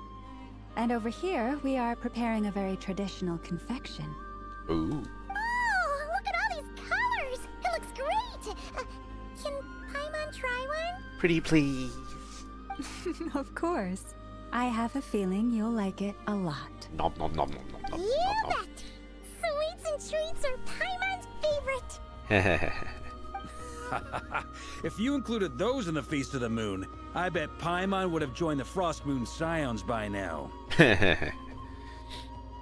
There will also be verdant crests like this present in Nasha Town during the festival. Ooh. The timing of Moon Prayer Night is not completely set in advance. We make a rough estimate, then observe the changes in the verdant crests and moon prayer blossoms to guide us. I see. As such, the wait itself is a fun feature of this particular festival. Oh, but what if it doesn't come? Oh god, the humanity.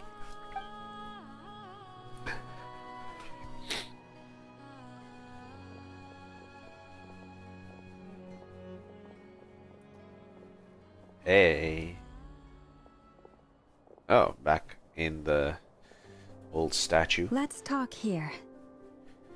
To tell the truth, I am very surprised to hear that Kutar is willing to participate in the festival.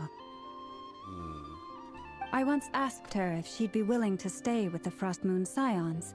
I could introduce her to everyone, and we could be a family to one another. She did not answer, but she has not appeared here since. I took this to mean her answer was no, but if that were the case, she would not have accepted this invitation. Well, maybe there is a response to that. She says there is no need. Ah. I see. Maybe she is right.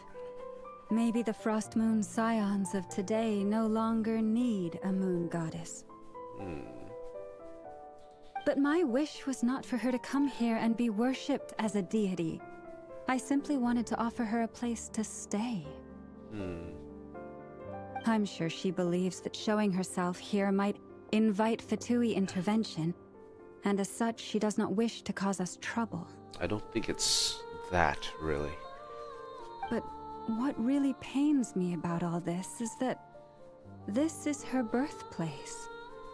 She ought to belong here, yet no one has been able to grant her shelter. I think it's more than that. It's the it's Tevat itself rejecting her being here. I think I'm qualified to weigh in here. When someone's about to depart on a long trip, what they need is blessings, not burdens. We should wish her the best, not make the journey harder than it already is. Anyway, she's agreed to attend, hasn't she? All we need to do is simply respect her decision. I see your point. Yes, she will soon depart after all. It's a hard decision, eh? Our job is to leave her with some happy memories. Besides, who's to say her journey to the moon is a one-way trip? It's not like she can't come back and visit if she wants, right? Maybe? Paimon agrees wholeheartedly. Festivals are all about having fun, so let's keep it simple. All right, I'm gonna head back to Nasha Town soon. Want to come with? I'm guessing you have some other folks to visit there. Sure thing, let's go! Bye for now, Wilma! Thank you all. Goodbye. Do. Traveler needs blessings, not burdens. Sounds good in principle, but will blessings alone be enough for Columbina? When the stone is lifted. She's still up there, is she?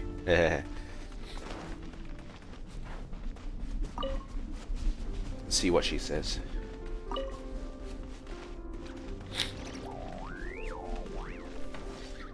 Hold on a second.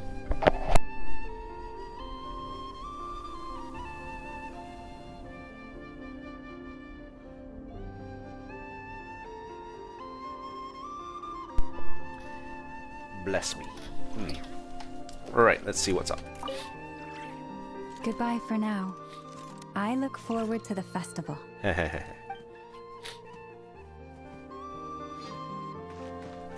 lot of orbs. Moonfall silver.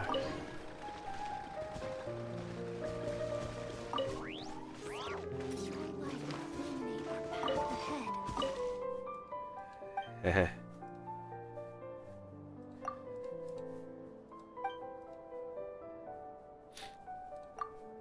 Hehehe, cookie. Would you like to pray alongside me, traveler? Sure, we can do that. Join in prayer. That should do. Thank you for praying alongside me. May the moon goddess guard your path. Bye-bye.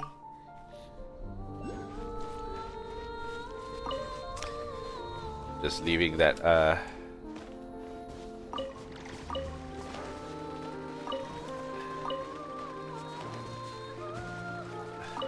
Lunoculus. I'll just leave it there for now. Evelina. Will Lady Kutar like these statues? Ah, may the moonlight shine upon your path ahead. Are you here to pray to Lute Kutar too? The small statues. Winters in Nod-krai are cold and long. Over time, this practice has become a tradition. And well, some people just think they look good. Okay, let's head back down. Let's see if we can chat with the people downstairs to see if there's anything else there.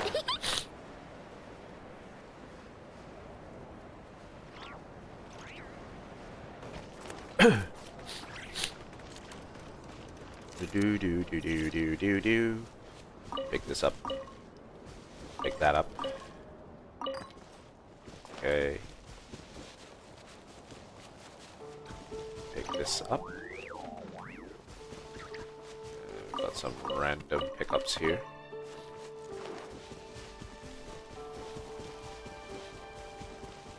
Let's see what else we have here.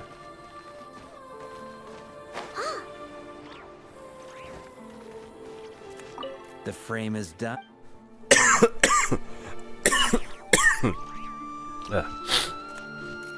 Suddenly feeling a little coffee here. Anyone else around here?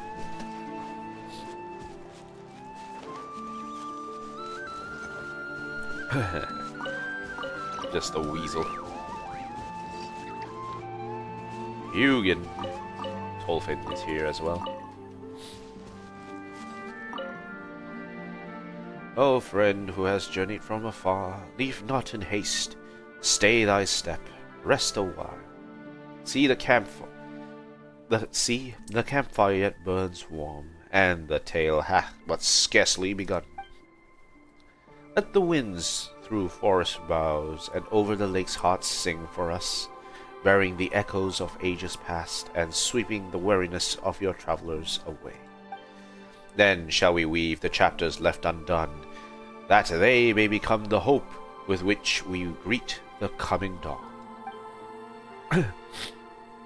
Keep listening. And the next song. Another tale of Reed Miller, the legendary thief of 5 centuries past. After all, there are just too many tales about him, almost as many as the treasure hoarders lurking around this land. From the north to the bitter wind doth blow, through the huts of the poor it ever howls. From the north the bitter wind doth blow, and were it not from yon cold north, whence else should sorrow flow? From the north the bitter wind doth blow. From the north the bitter wind doth blow, and ever lingers worldly woe. The lords boast high of golden gain, yet care not for the hungry, the cold, the pained. Then came the legendary thief, like a whispering breeze, swift as the wind, vanish as mist among trees. From the north the bitter wind doth blow, and still the world knows injustice so.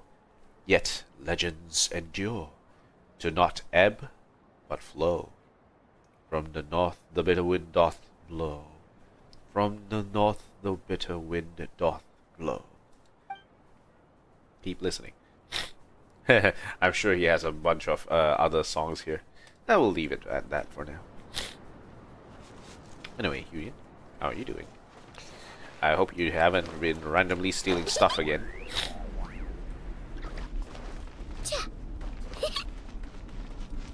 Puffin. So many puffins. Puffins, puffins, puffins.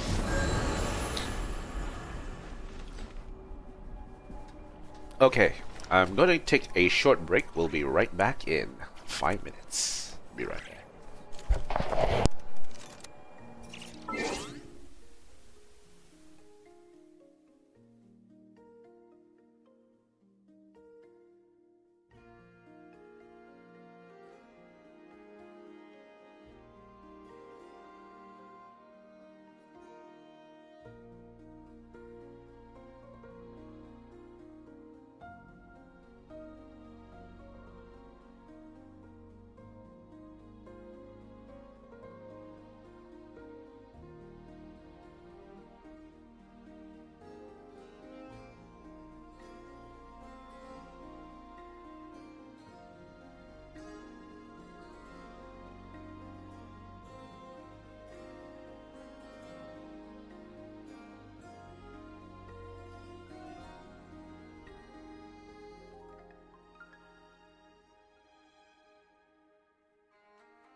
Alright, testing, testing.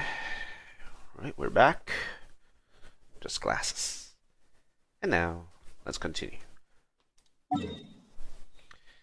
Okay, so, let's go to the next part. In the shifting light of the moon.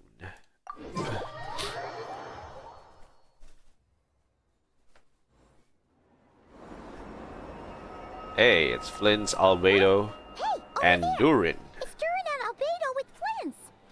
What could they be chatting about? Oh. Your guess is as good as mine. Grandmaster, and the Traveler in Paimon. Hey.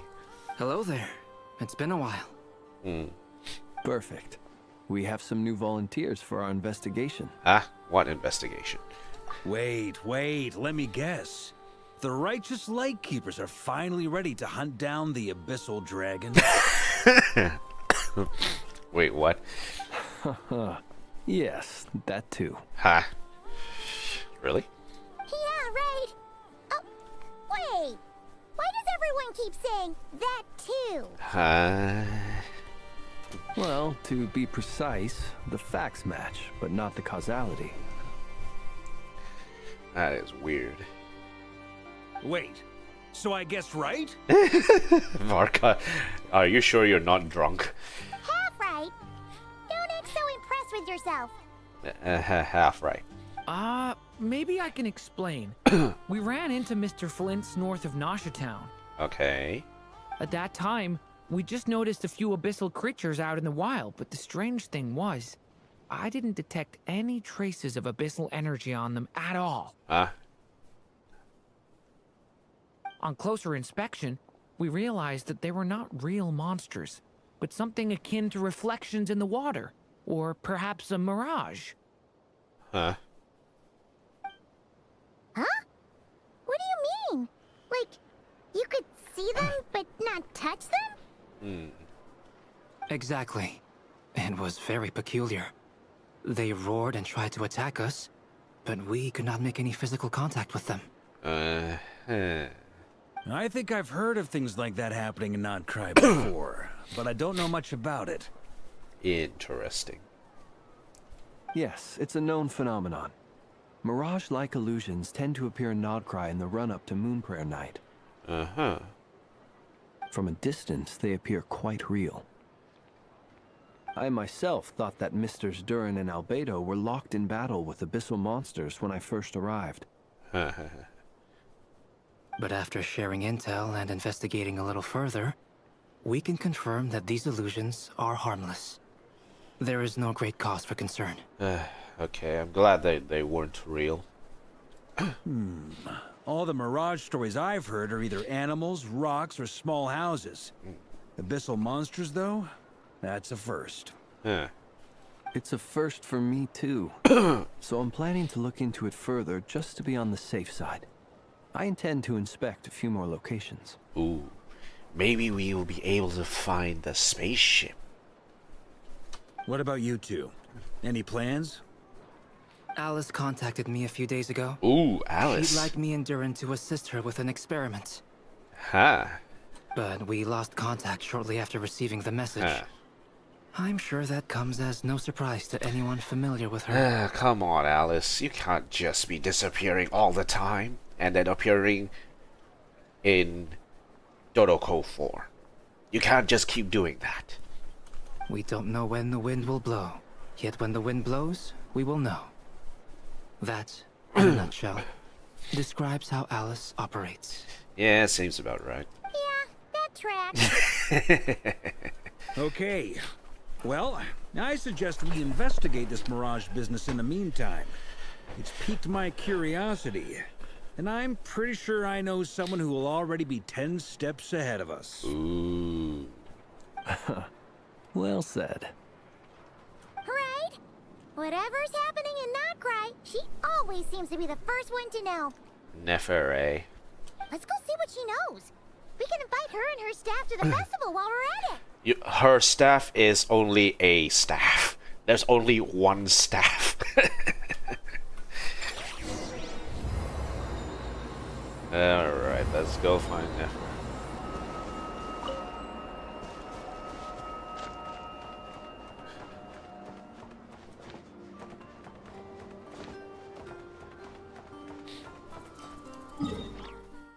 So while that happens, let's take a quick look around the grounds real quick and see if there's any, like,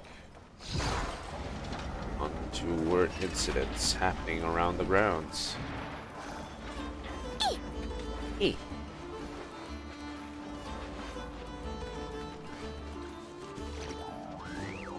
Nothing that I can see from the mine. I think in the... what was it called? In the...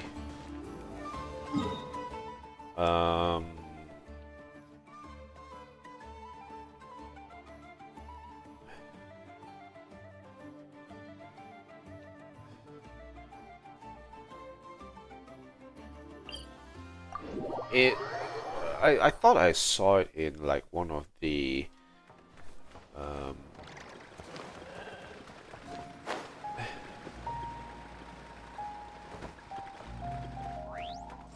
then you just stun it. did she go? What brings you here? Oh, I'm waiting for Zorik. You know where he went? We agreed to meet back here with his friend from Nasha Town. They haven't shown up. I'm worried that something might have happened to them. Tolfin did advise against taking this route earlier. Tell the truth about Zorik and Papa Wrench. You see Zorik around. Could you tell him that I'm waiting for him here? I will keep an eye out. Bless your kind heart.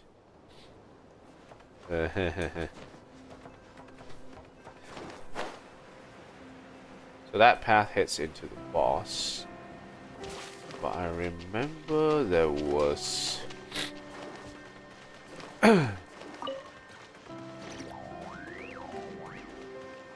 It's not here. That's the waterfall that heads into that location as well. It's somewhere in Star Sand Shoal that I think was where the sort of the spaceship sort of crash landed somewhere around here.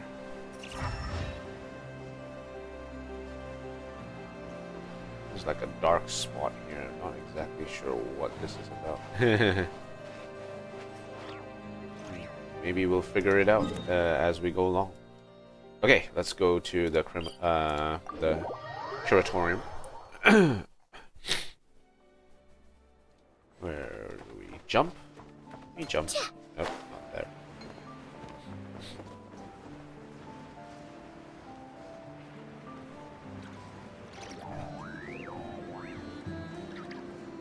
Okay, yep, heading this way. Okay, lower. Remember, there's only one staff. Just one staff, okay?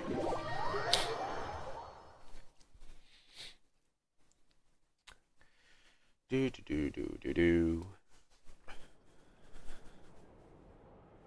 Hey, you. You're right, I have noticed. There's certainly something a little fishy about this situation. Only a little, though. Ha, a little. Records indicate that this phenomenon can occur in the days before and following Moon Prayer Night. That said, it has always been a rare sight in the past. It's off and on. The odds of encountering these phantoms are similar to looking up in the night sky, happening to see a shooting star, and managing to make a wish before it disappears. Huh. Interesting. But this time, either everyone's getting lucky, or they're appearing far more frequently than usual. Yehoda's out gathering intel as we speak. In the meantime, let me check off some points of interest. Okay. First, the Abyss. The ones we saw seem to be abyssal monsters. Indeed. But we have identified one location where many more of them have made an appearance. And not just monsters, but human phantoms too. Huh? Given the scale and nature of the phantoms, it's almost as if someone's last memories are coming to life. Or perhaps memories of multiple people. Multiple people. Oh.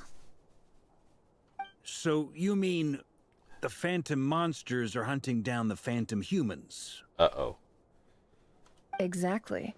The phantoms can interact with each other, but we have no means of intervening. So are we seeing someone's some people's history, like a show or something? In addition, some of the human phantoms would seem to be from the very distant past.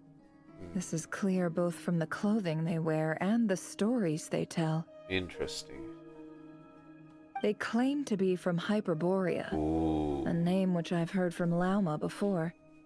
If this is true, it means they must be from 6,000 years ago. Wow, that is long. Did Paimon hear that right? 6,000 years? It sounds like this merits further exploration. That'd be a big help. I'll leave it with you, Albedo. My knowledge of ancient history is non-existent. I used to doze off every time the pre-Knights Favonius era came up in class. Come on, Varka. It's quite a miracle that you were able to understand these phantoms' speech, given how long ago they lived. Yeah. I suppose you're right. But I'll leave the archaeologists to ruminate over that conundrum. As an intelligence broker, my sole interest is in the value of the information I gather. Which, in this case, hopefully means earning myself some good favor with our dear Lady Moonchanter. Is there something going on between you and Nefer? Lauma Nefer? So calculating. This intel broker logic always catches Paimon by surprise. I'm starting to get a bit of a stuffy nose for some reason. I'm not quite sure why, but I might need to blow my nose in between chats. So we'll have to see how we have to measure up how we go about this. Sounds to me like we could split the work up. Okay. I think the abyssal phenomenon is best left to Albedo, Flints, and me.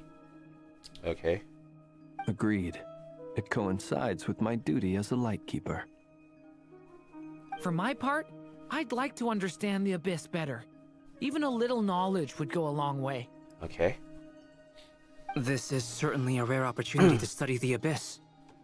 But even rarer, perhaps, is the chance to make contact with the ancients.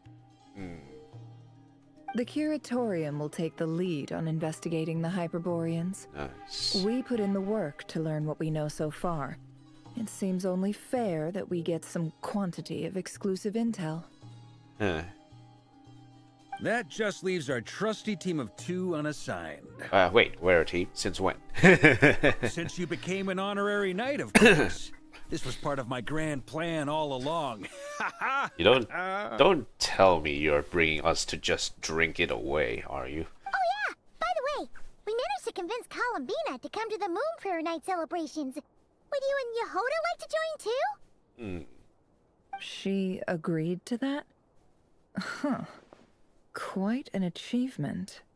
Never underestimate the traveler, I guess. You're not gonna rob her of some information, are you? I'd be happy to join. No point shutting myself inside when the streets are all decked out. I doubt any clients will be visiting during the festival in any case. And Yehoda loves a party, so I'm sure she'll jump at the opportunity. I'm sure she will. No. No. No. No. No. No. No. No. No. No. Way to contradict me in front of... Wait.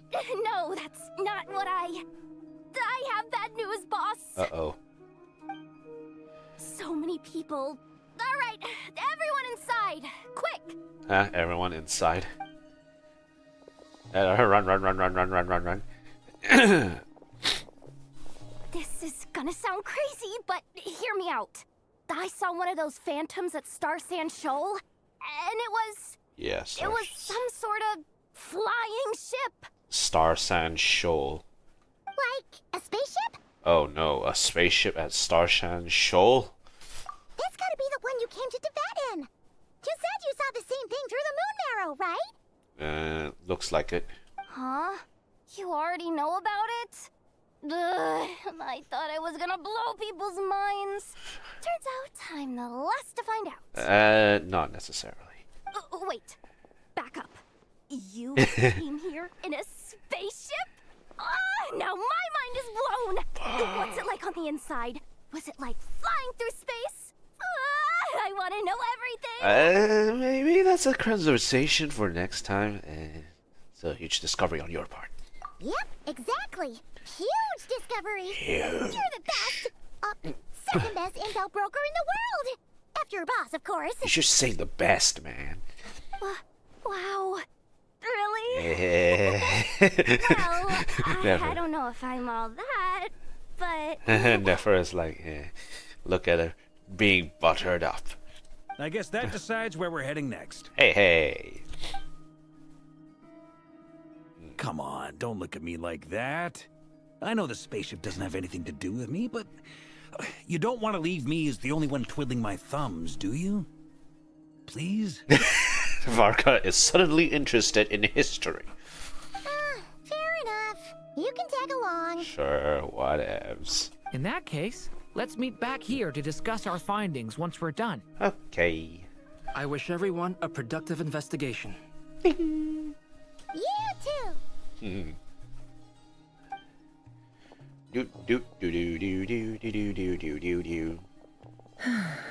Never. What's up, boss? Aren't we gonna head out?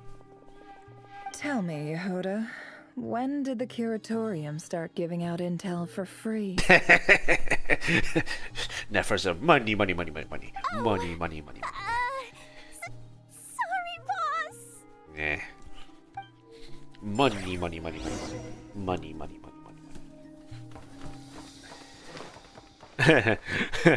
Oh no.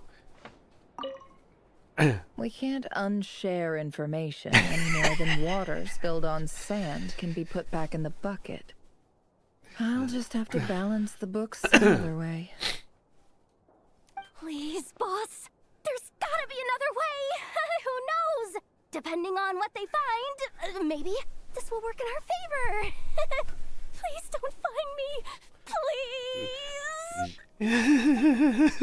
Yehuda needs her money, bro.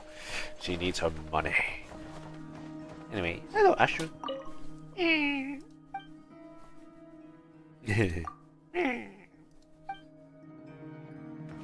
check the message board. Ashru.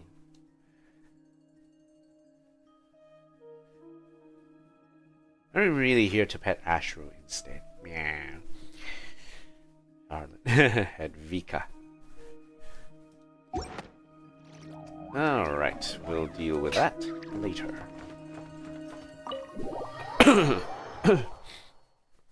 Give me a second, I'm just going to relieve my throat of any coughing. Give me a second.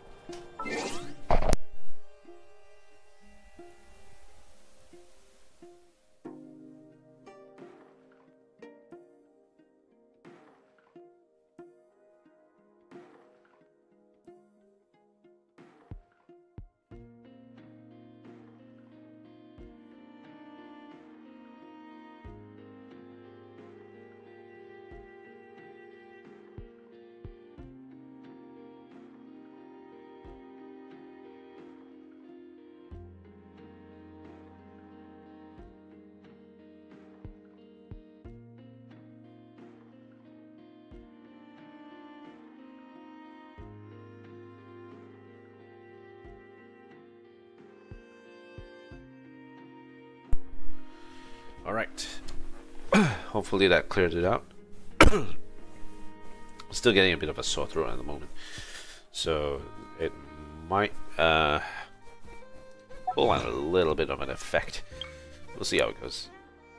Emergency bricks, Tetiokan style. The Tatakasaur character sprint to interrupt the Furnace Shell Mountain Weasel's charge. Bonk! When the stone is lifted, who knows? You might find something unexpected there.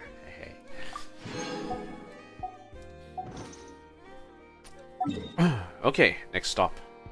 Star Sand Shoal it is. Let's go.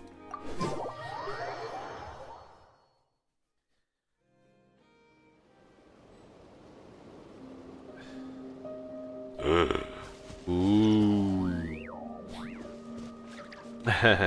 Some people are there already.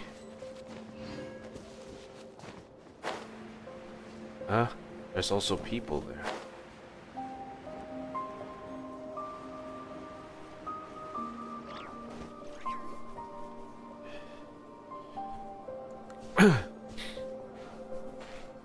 Wow, what do you know? Yehuda was right on the money.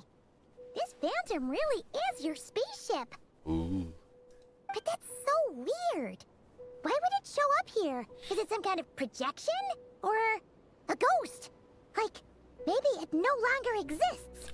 But somehow it left an afterimage? I'm not sure either. We've been trying to find the spaceship for all this time, but where did it even go?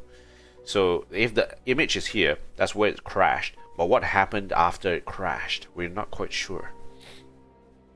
Ah, you're already here. Ah, Lauma. Miss Lauma, what a surprise.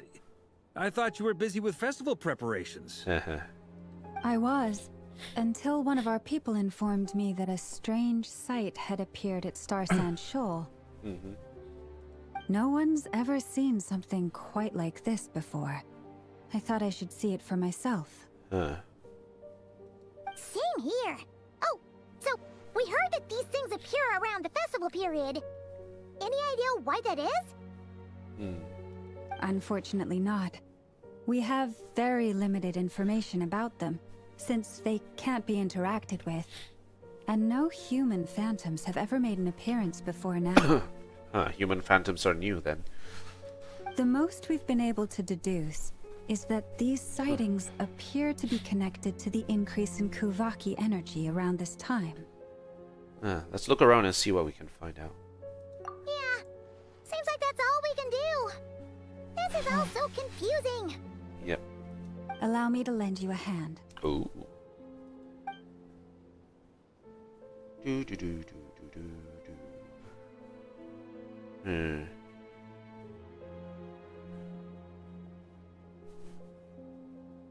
Anything? Nope. Ooh. Everyone, our friend here should be able to provide us with some information. Ooh.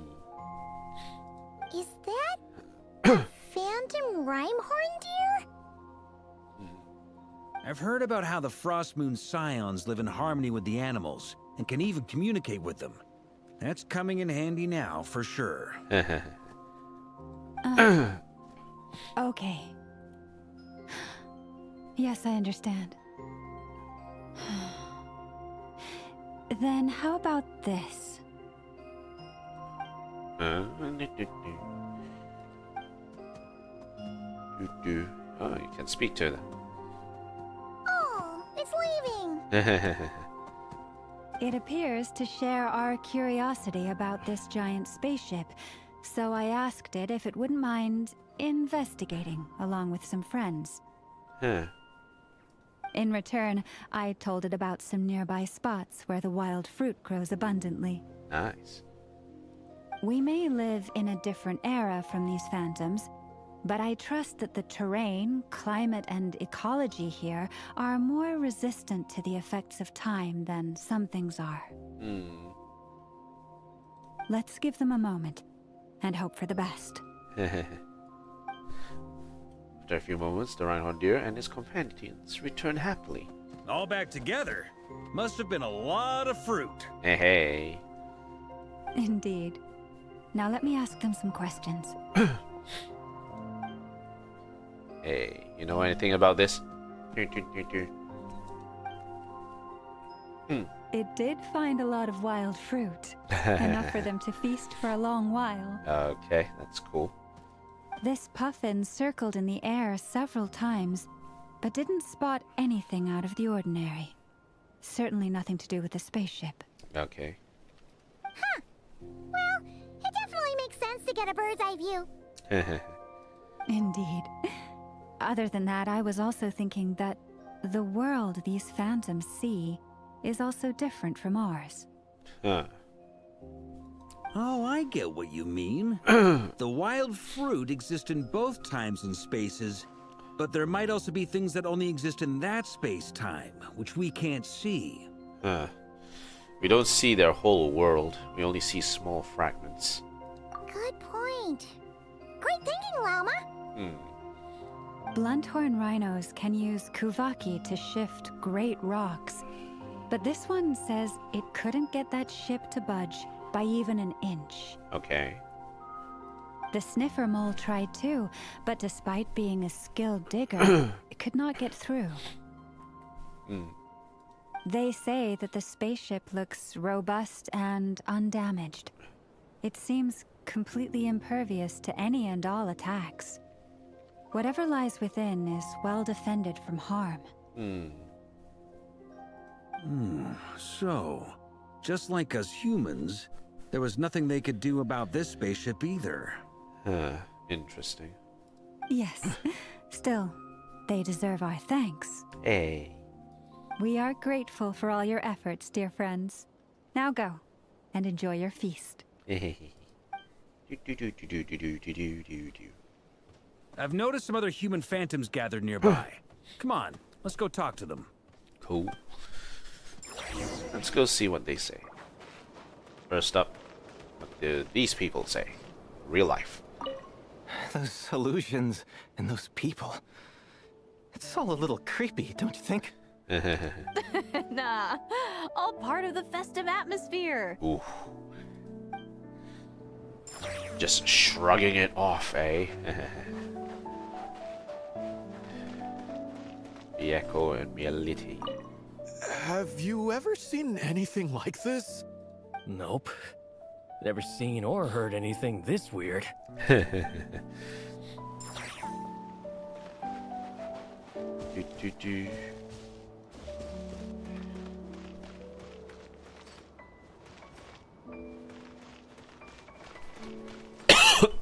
Excuse me, guys.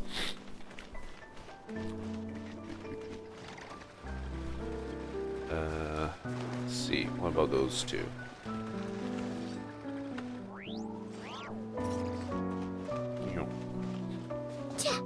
Okay, let's see what these two are up to. Ketu and Kielo.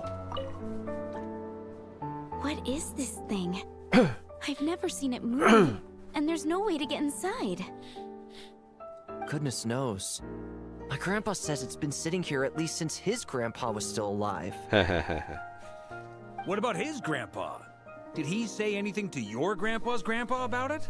Yeah, and your grandpa's grandpa's grandpa, and your grandpa's grandpa's grandpa's grandpa. Okay. Huh? I don't know. In all likelihood, it was here back then too. Hard to imagine something this huge could move. Huh.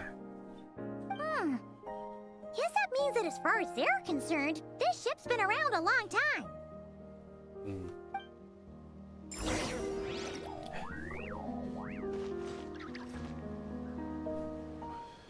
Interesting. This guy. Darimier. Come on, brothers. If we can get even a small chunk off of this thing, it's gotta be worth a fortune. Today is the day we strike it rich. Ooh, opportunists. Huh?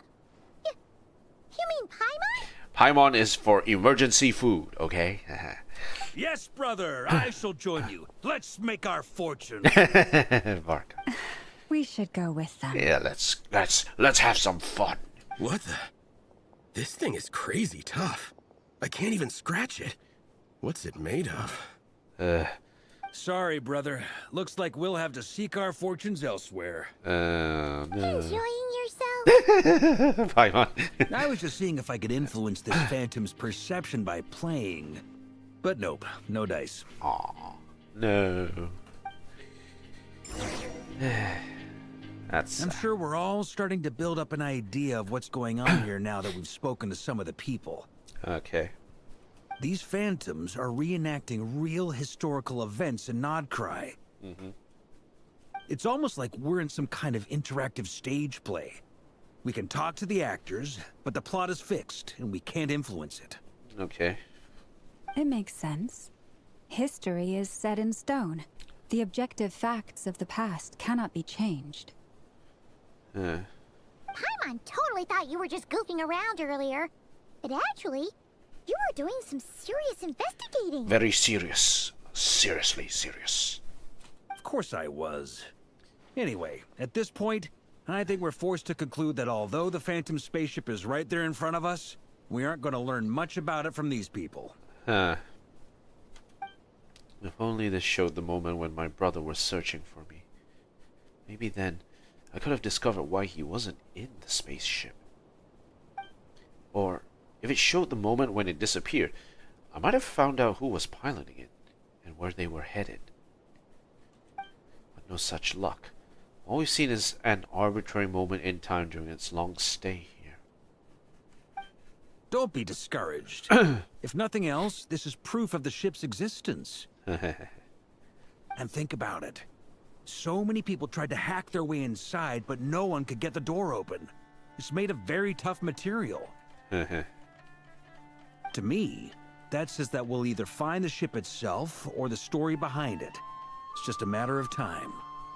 Thanks for the vote of confidence, Varka. Huh. Every now and then, when Varka gets serious, he actually does seem like Grandmaster material for once. Sometimes it's those that you least expect that are Grandmaster material, Paimon. I wonder how the others are doing. Let's head back for now. Okay. Sounds good. Also, drinks are on me if Team Knights of Favonius is the first to finish. Wait, we have a team name now? Am I in Team Knights of Favonius as well? Laoma wants to join. Laoma wants to join. You're very welcome to join. We've even got a cathedral ready for you. For Laoma, huh? Isn't that technically blasphemy? Dare make a joke like that if Barbados was in earshot. And we know who Barbados is, okay? We know him. Nah, I'm sure Barbados doesn't mind a little harmless blasphemy once in a while. He blasphemizes himself most of the time. Jeez. That guy. Unbelievable. Alright. Satatieto. Oh, no! Get away! Oh. Dead. Yeah. I know it's hard to stomach, Mr. Durin. But as I'm sure you've noticed, there is nothing we can do to intervene in that which unfolds before us. But we have to at least try. And try you have. But are you aware of how many unsuccessful attempts you've made now? I wasn't keeping count. Durin, come on. I'm afraid this is the 39th failure so Albedo is keeping count, jeez. Or the 5th, if we're only counting this particular victim. The 5th time for this victim. There are no indications that these phantoms may be altered in any way. Okay. Poor Durin, he wants to help. You seem to have calmed down a little. I'll make us a fire. You should rest and have some water. Feeling any better now, Mr. Durin? Ooh. May I ask a few questions? Be my guest. What exactly are we witnessing here? What happened to those people?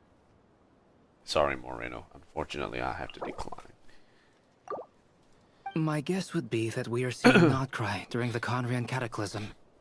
Would that be accurate? Ooh, Conrian Cataclysm. Conria. That is correct. Huh. As you know, once the Abyss senses even the tiniest crack, it floods in and spreads like wildfire. There was a time in the distant past when it permeated all of Nod-krai, causing immeasurable harm. The people paid a terrible price to heal this land. Then 500 years ago, the whole of Teyvat suffered an abyssal disaster. Once more, Nod-krai was dealt a devastating blow. I see. In the face of the abyssal onslaught, all were like grains of sand tossed around by a tidal wave. Be they human, fae, or god. He struggled that word fae there. I wonder what he's thinking about his own kind. Flynn's. The moment you witnessed is but one drop in a whole ocean of catastrophe. All right. I guess that answers my second question, too. I wanted to know why there's nothing I could do to help them, and that's because what we are seeing is history. That would be my guess as well. As I understand it, history and fate are not all that dissimilar. The latter may be unseen to us, but both are immutable. Immutable. Fate is immutable in this world. Yes. Fate was determined long, long ago. I still have a couple of other questions for you, Mr. Flint. Yeah. You mentioned more than one abyssal disaster that has struck this land in the past. How can you be sure that what we're seeing is from the Conrian incident? And also, how are you able to stay so calm when you're talking about these events? Does he know about how long Flint has been around for? From everything I know about you, you're not cold or ruthless, and you're not indifferent to the suffering of others. Alas, I am forced to show my age. I must be 600 or 700 years old by human measure. Oof. Wait, so you... One is not easily moved by history when one has witnessed the truth firsthand. Yeah, that's true. That means he actually witnessed the Conrian incident back then, 500 years back. So if he's about 600-700 years in already, what did he see? I'm sorry. You needn't apologize. Your passion is a good thing to have. Treasure it, because someday you may find it in terribly short supply. Did he see his kind actually get wiped out during that incident, I wonder? So if that was the case, then yeah, maybe the Fae were wiped out during the Conrian cataclysm. And that would have been a huge burn on Flint's. Now, at the risk of offending you, I have a question in return. Oh. Your curiosity toward the Abyss, is it born from hatred or because you sense its call? Oh. Ooh. I only ask because I kept a fragment of Rarir's body in my lantern for a short time. Specifically, his heart. So I know what a burden it can be to carry the Abyss with you. Okay. And I hear its power growling from somewhere within you. In my eyes, your mere existence is a miracle. My honest answer is... I don't know. I don't think I have the confidence to say for certain. What I will say is the Abyss is not the only issue that haunts me. Oh. Even before I became who I am today, the question dogged me constantly. Should I even exist at all? Oh. My doubts remain unresolved. But when we fought Rarir, something became a little clearer to me. Sometimes it is the darkness within us that allows us to achieve the impossible. I certainly got the sense from your 39 attempts that you were trying to achieve the impossible. Flint, you didn't have to rub that in, to be honest. It sounds like you've resolved to see the truth for yourself. Absolutely. In that sense, he and I are quite similar. Bros finding who the hoe is. Ooh. Then I wish you every success. I look forward to the day of your transcension. Transcension, huh. I'll need to look that up to see exactly what that means. Well, if everyone's caught their breath, I suppose we should head back. Oh, and one last thing. I'd appreciate if you kept our discussion about history a secret. Otherwise, Laoma will be... Nefer will be like, how can I monetize this information? Jesus Christ. Nefer. Incredibly, our separate investigations led us all to the same conclusion. Hooray for consensus! Consensus, everyone. Consensus. Yeah, but we barely learned anything, though. I totally thought this would be the mother lode. Talking with the ancients? I mean, come on! But nope.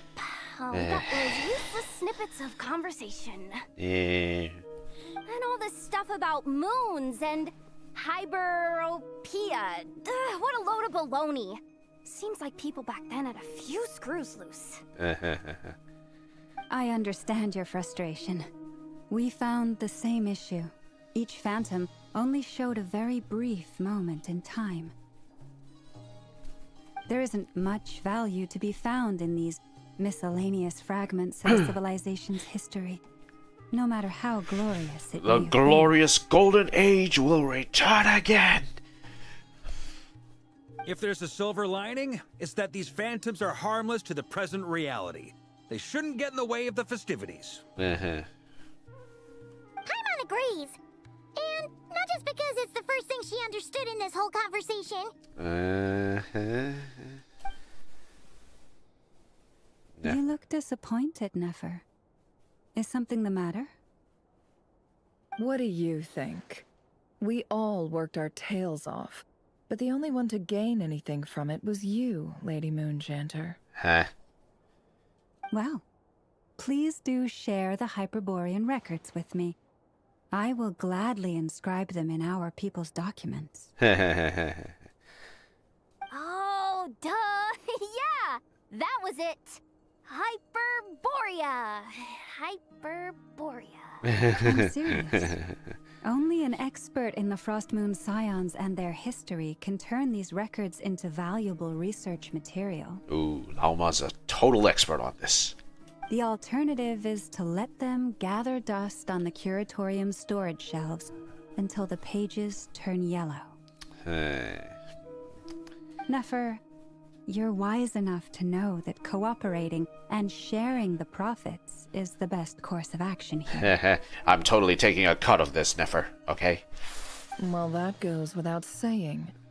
Sure, let's do that. Nefer is super disappointed. I can't get any money from this, and I have to split the bills? Come on, man. Come on. Huh? But didn't you say we aren't supposed to give out intel for free? Sorry. Shutting up. Poor Yehuda. Now is not a good time to push Nefer's buttons. She's pissed that she can't earn that much money, Yehuda. That is when you should shut up. Anyway, back to Moon Prayer Night. I'm thinking that we should prepare something a little special, aside from the usual decorations and so on. How? You mean a parting gift? Can't go wrong with food. Although, does food go bad on the moon? Perhaps a lantern would be a better choice. It might be dark up there. Ooh. It could prove difficult to light a lantern on the moon. Magical stones might serve that purpose better. Ooh. What about a clockwork mecha model from Fontaine? I've got a whole bunch at home. I use them for fighting practice in my free time. Ooh. None of these sound like things she would be even remotely interested in. But we don't interact with her enough to know what she likes. Huh. Interesting. Yeah, that's a good question. What would she prefer? Yeah. It would really save us the guesswork if someone could find out what she's into. She's totally into the freaky things. And everyone looks at... Wait, what the? Traveler? They're all looking at you. Okay, I got it. I'll find a chance to ask her. Great! Haha, problem solved. Now, I need to stop by Dory's. Dory's. Gonna need her help sourcing a bunch of stuff for the festival. Okay.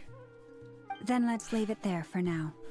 We all have our own business to attend to. Traveler, if you find out what Kutar likes, let us know right away. You gotcha.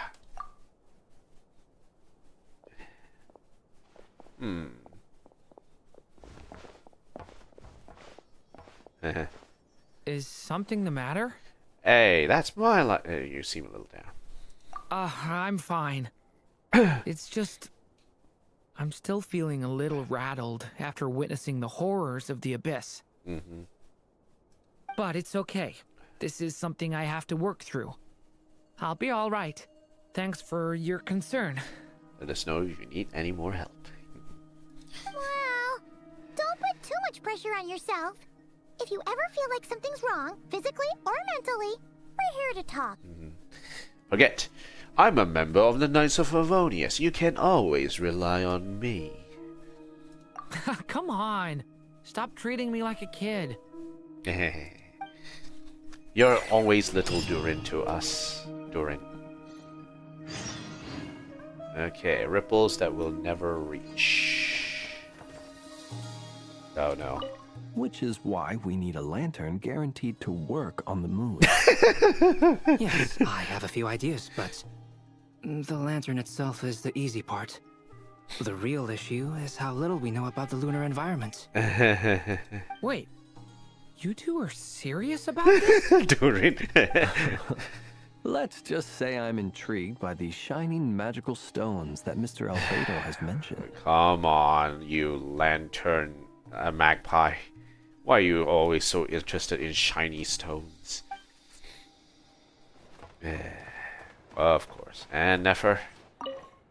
You should get going. It's important that we ascertain what Kutar likes. Huh. Seem very blasé about this. She is definitely very blasé about this. Anyway, Yehuda? Could you do me a solid and try to smooth things over with Boss Neff? You're asking Ashuru to help you out with that? I don't know.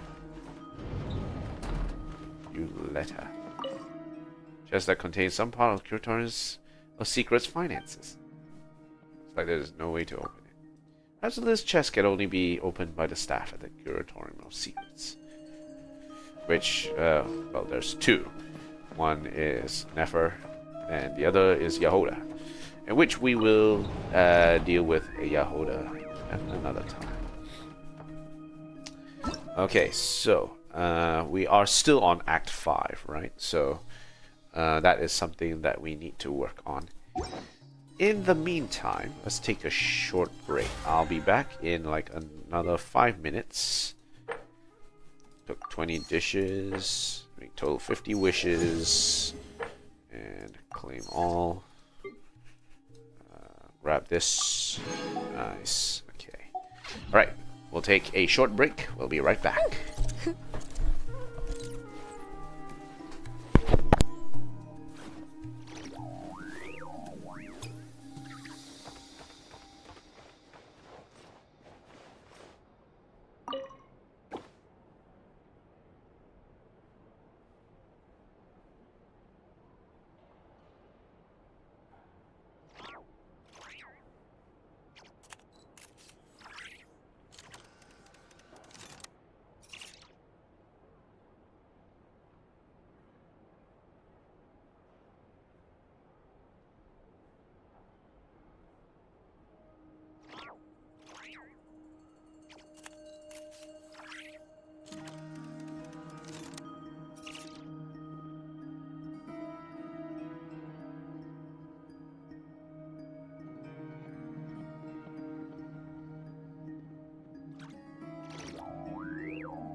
Alright, where are we?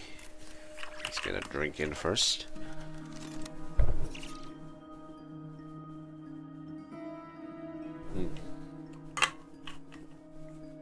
There's a lot of little things that we can actually explore as part of this. So I think one thing that we can do... Oh, there it is. It's too hard. Miss Lauma, would you accompany me into town? I think it'd be best if you saw the Frost Moon Scion's decorations for yourself. Uh-oh. Very well. Let's go. Don't tell me that the decorations are completely shot. Okay, let's go. So what we can do after we complete Act 5 is we can go and do Witch's homework. And Witch's homework will focus on the characters that we currently have. Now, if we look at the quest for Witch's homework, we have 4 possible characters that we can use. I want to prioritize them based on what is the current imaginary theater composition that we actually are currently working with. So, since we're doing Pyro, Cryo, and Anemo, we would try and run Sucrose and try and get her buffed up through Witch's homework. She's also currently max Constellation anyway, so it's a good time to actually bring her into the fold with that buff. So that will be something we'll do after we finish Act 5. Okay, let's keep it going. Now, before that, let's see if people are chatting with Dory at this time.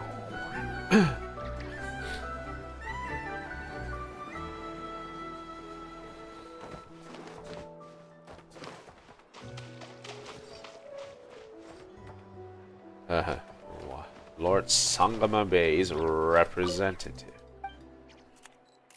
Farewell, young one. Take care. Okay, so what do we do now?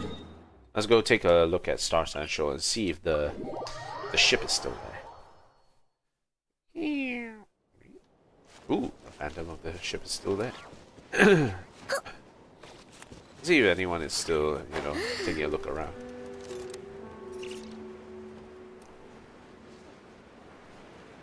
Well, there's no one there. Aw. Would have been cool.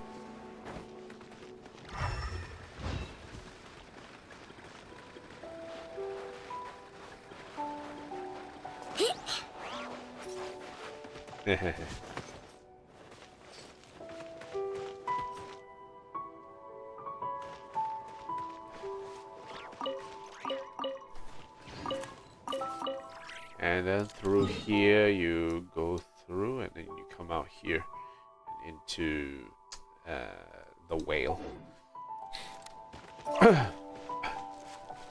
Okay, right.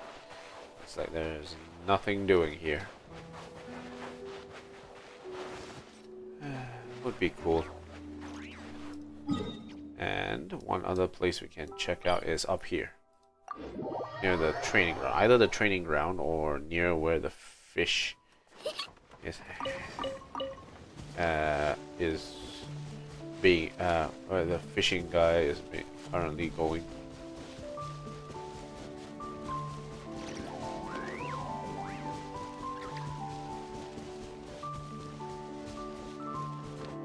Okay, nothing here. And then if we go up to up here, Ramos.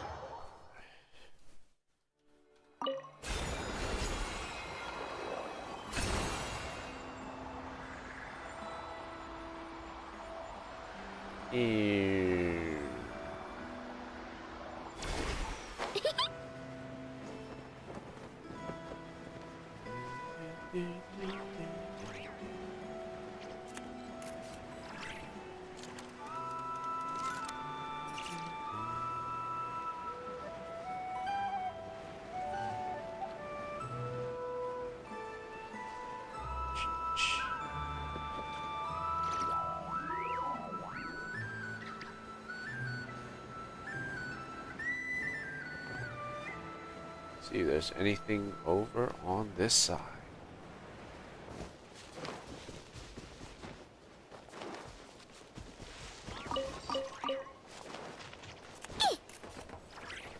Nothing in the box.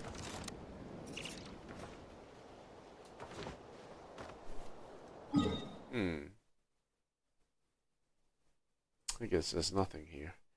There would have been something here if it was cool. But yeah, I guess nothing. Alright, let's go have a chat with Columbina.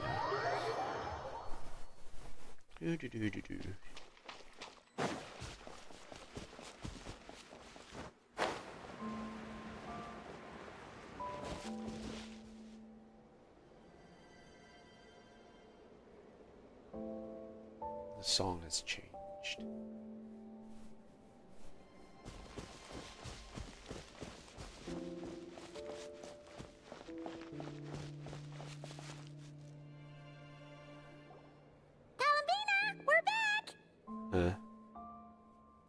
Huh? She's not here. I can't sense her presence at all. Weren't there a few Kuhenki here last time too? Where did they all go? Did she take them out for walkies? Walkies? For Kuhenki? You're not pets, you know. Yeah. Oh, well. Looks like we just came at a bad time. Let's try again tomorrow. Yeah. There's still a few days until Moon Prayer Night, so we're in no rush. Besides, she needs time to rest anyway. Alright, let's go.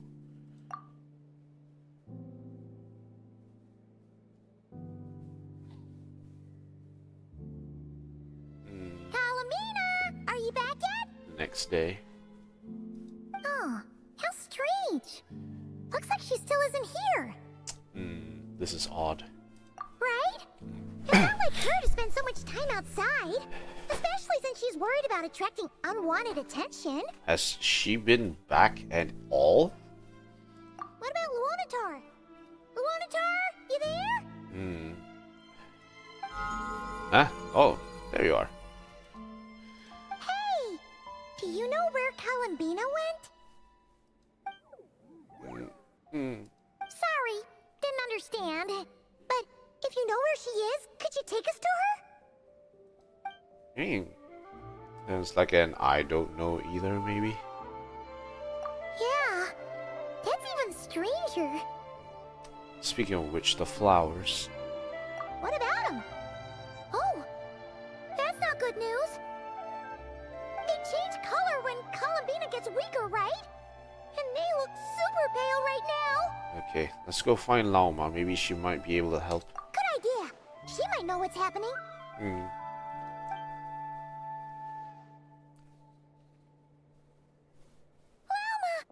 Lauma. Ah, it's you. How is Kutar? Is she okay? She's missing. Has she visited the Frost Moon Scions? No, she hasn't. I came here to check on her after I noticed the flowers had changed color. Yeah, we're concerned about that too. Based on past precedent, she must be very weak right now. Even getting up to walk would be a struggle. It seems unlikely that she wandered off outside. Huh? Not to mention that she doesn't do that at the best of times either. So yeah, this is super weird. Anyone approached the Silver Moon Hall lately? No. Very few people are in the know about Kutar's whereabouts. And if anyone suspicious had visited, they'd have left some sort of evidence. Evidence, eh? Come on. Let's go to Nasha Town. If anyone has seen her, someone there will know about it. It's Nod-krai's information hub after all. Okay. Makes sense. Let's go!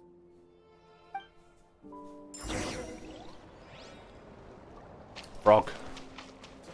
Rogue. Yeah. To figure out where the heck she is right now. Selenic Chronicles currently away. Okay, so there's something going on there. Let's see what's happening. This way.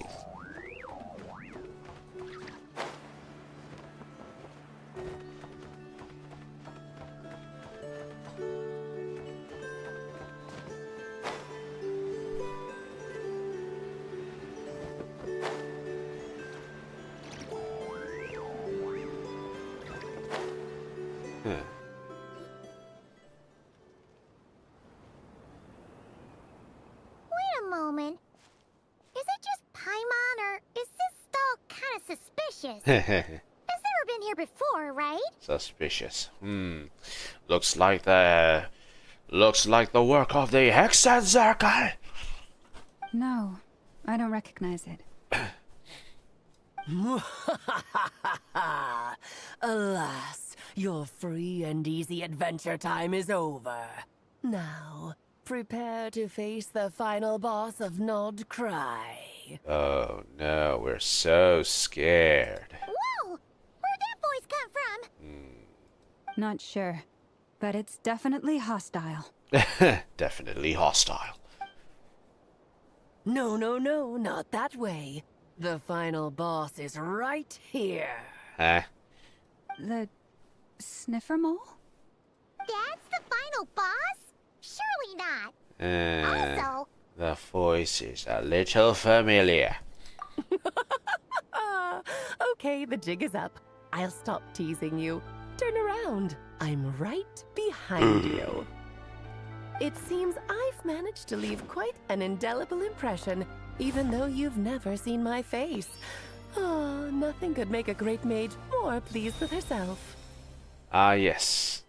Come on, Alice. You can't just adjust the camera in real life like this.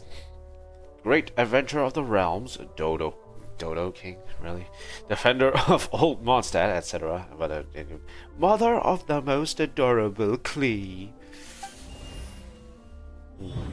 Alice, come on, stop breaking this stop breaking the fourth wall. What is going on? I've heard that all the big shots in Teyvat have long, wordy titles that stun people speechless when they make their entrance. Unfortunately, none of them are affiliated with the Hexenzirkel, and we ourselves keep a very low profile. The notorious name-dropping doesn't quite work for us.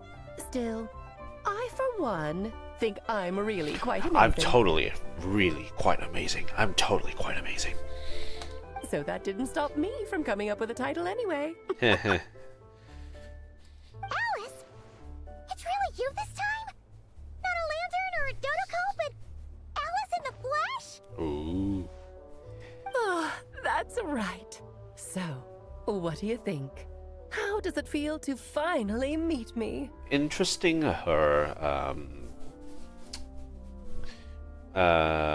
Her vision looks like it's very space themed, which is quite interesting. And then everyone likes to make fun that, you know, Alice's hat is basically, I have concepts of a hat. Okay, it's just concepts of a hat.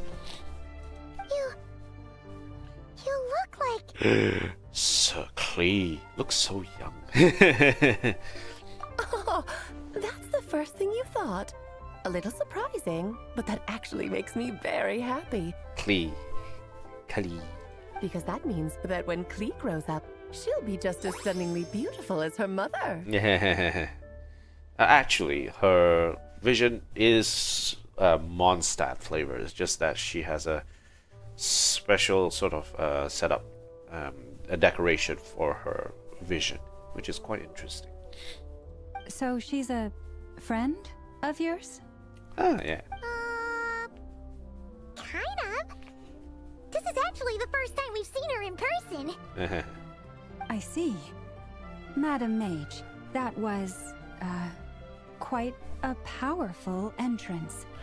I certainly won't be forgetting it anytime soon. I shall respect this chance encounter.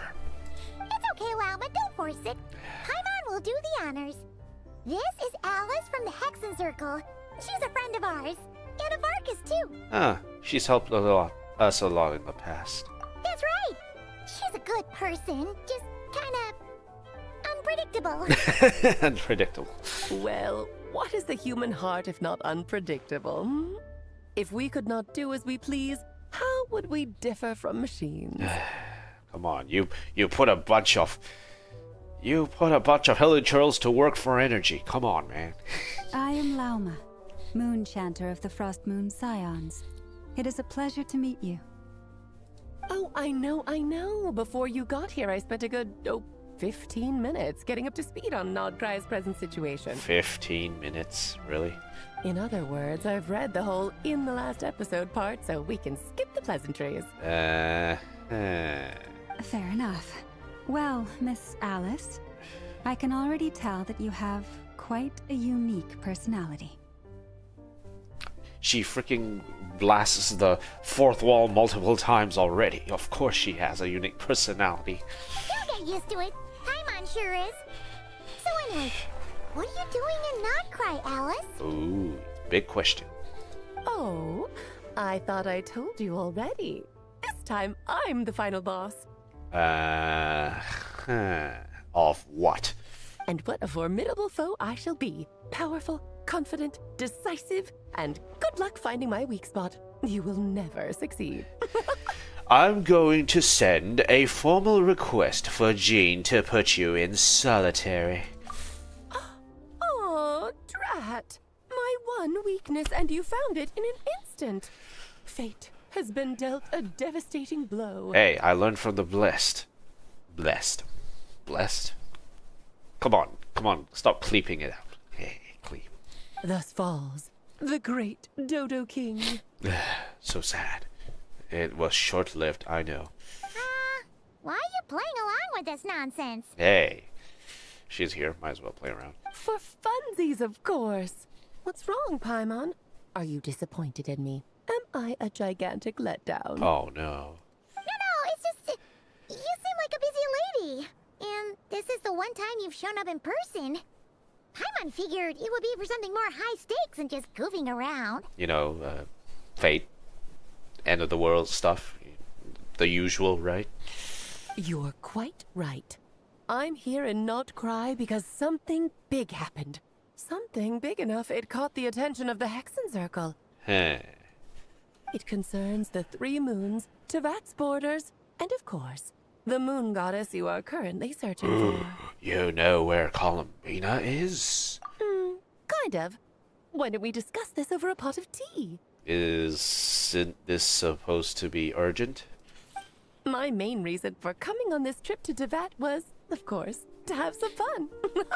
But I do technically have a job to do as well. Namely, maintaining the stability of Tevat's borders. With other worlds, right? I'll skip over the complicated parts, but to sum it up, abyssal energies are all that lie beyond Tevat's border. We'd find ourselves in a real pickle if they ever made it through. Okay. And the phantoms you've been seeing are a sign that the border has been disturbed. No wonder they tend to show up around Moon Prayer Night. But it's much stronger than usual now that we've seen things, right? Is it because the real moon is now so close to us that its power can cross the border? In part, but only a negligible amount passes through. Just enough to influence the verdant crests and so on. Okay. And as you've noticed, there has been an unprecedented number of phantoms appearing this year.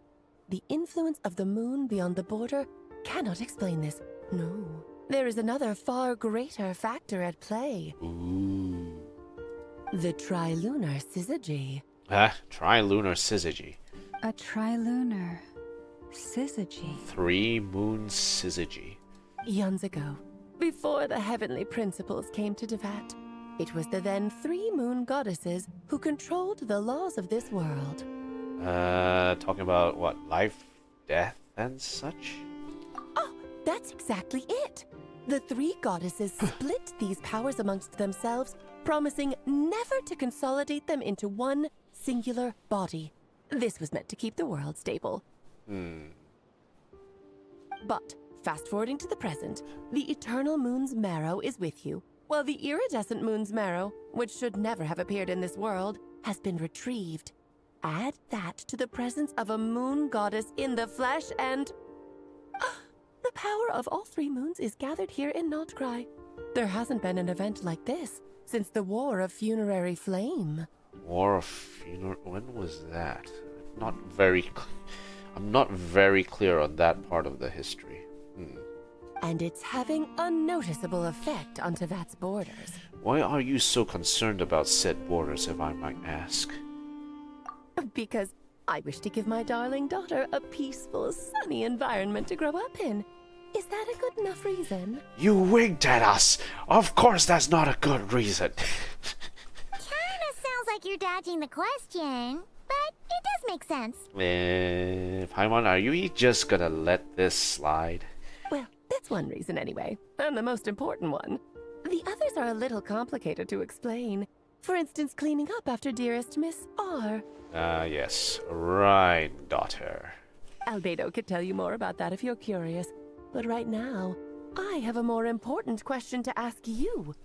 Why are you collecting the moon marrows? Columbina wants to use their power to return home. I see. Nicole told me about that legend once. Nicole? Nicole? You mean meet Anne? Ooh. Oh, so you remember. We heard her voice in Fontaine. Usually when she says that, it's something about fate. Yes, of course. That was a story about fate, her area of expertise. Ooh. Oh, look at the ring that is on Klee's mother. Haha. But back to the story of our dear moon goddess. I'm afraid her intended method of returning to the moon is unlikely to work anymore. Ugh, that's not good. What does that mean? She may be missing, but she hasn't gone anywhere. She has disappeared. Huh. Once, long ago, the damselet who lived here. Have what? I didn't catch that. I'll have to catch that later. My body is so heavy. Wait, no. It's my mind that's heavy. My arms and legs are as light as a feather. What's happening to me? I feel drowsy, like I've been asleep for too long. Is it daytime or nighttime? Is the moon out?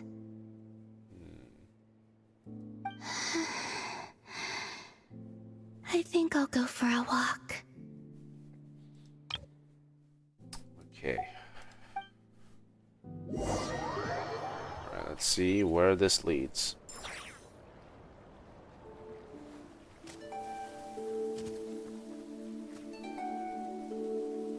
Are you out for a walk too? Huh? Huh?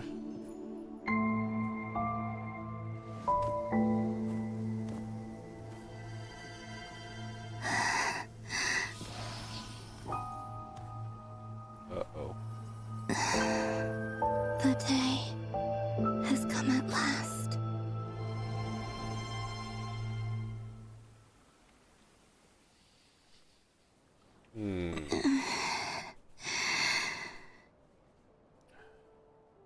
Have I grown so weak that I can't even sustain my physical form? But Moon Prayer Night is nearly here. I was so close to returning home. Has she always been more of a metaphysical being in a sense that she has to have a physical form in order to be in Tevat? If that's the physical form anchoring her to Tevat, she's been released. What does that actually mean?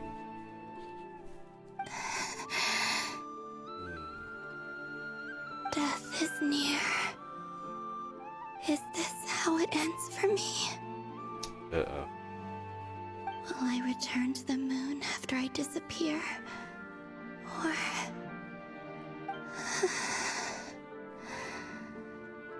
I don't don't want it to end like this.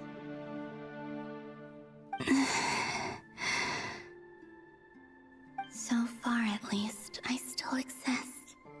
Even if not physically, I can still feel. But as my power wanes, I'm sure that too will fade.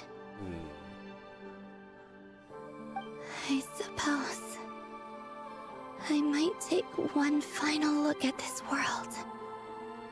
The world where I was born.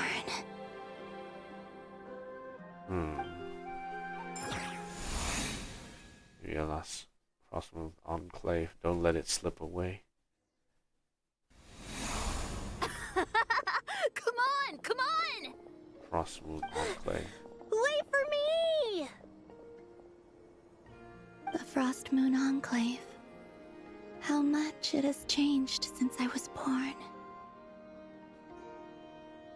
These decorations, they're so heavy.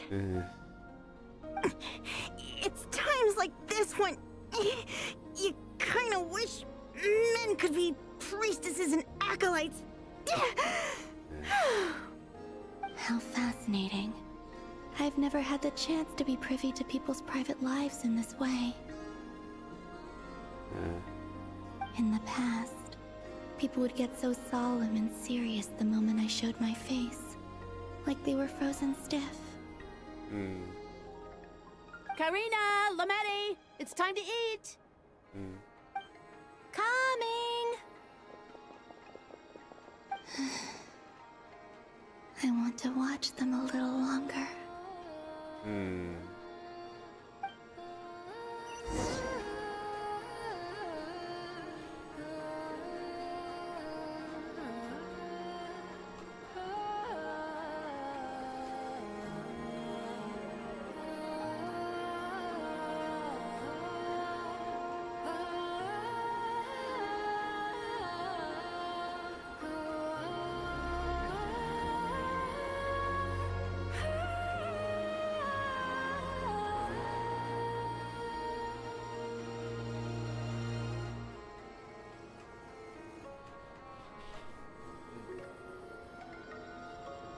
So just fill these balloons with air, right?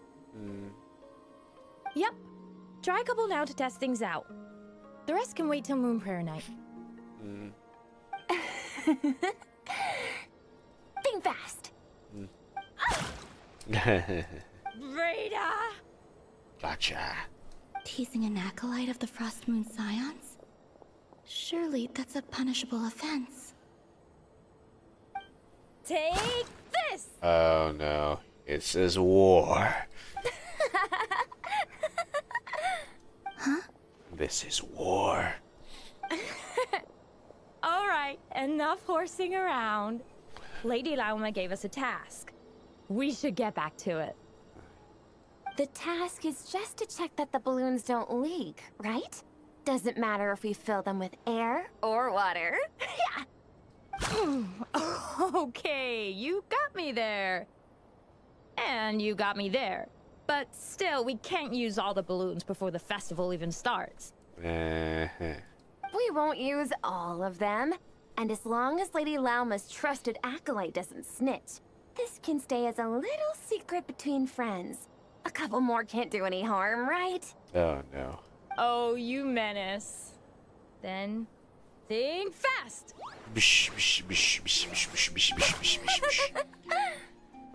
Is pumping a balloon full of water really so much fun?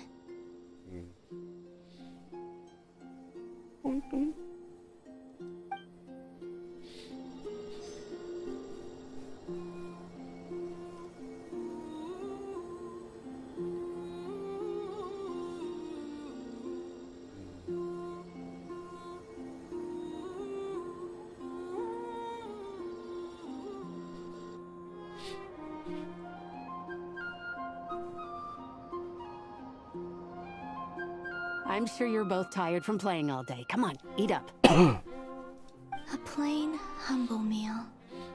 That has always been the way of the Frost Moon Scions.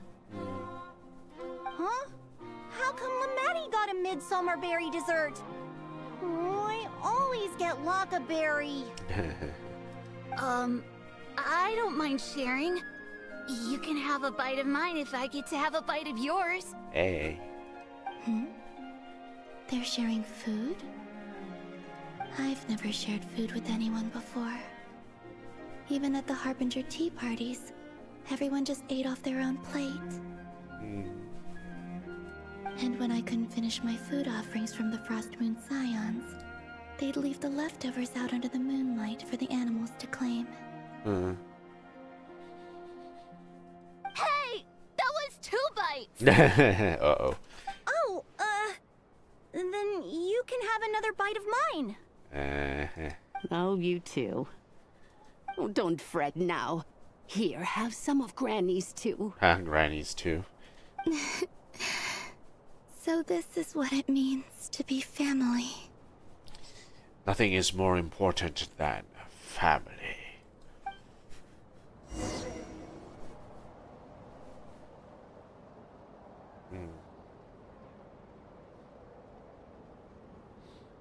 I'm seeing so much that I'd never usually get to see. They'd never act like this when I was around.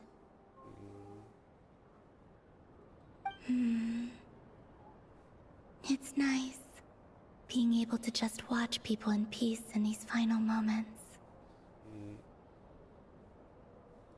What a rare opportunity. I think I'll go take a look around Nasha Town, too. Maybe the Traveler will be there.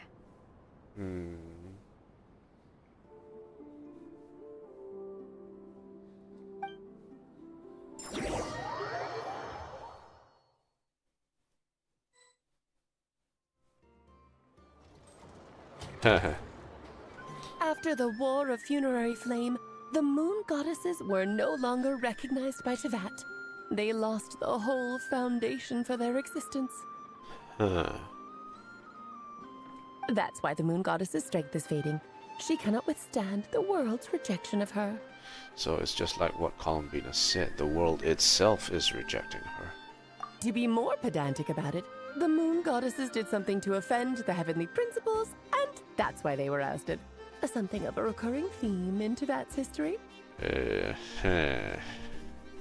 Theoretically, speaking so candidly should put me in their crosshairs too, but they can't tell me what to do.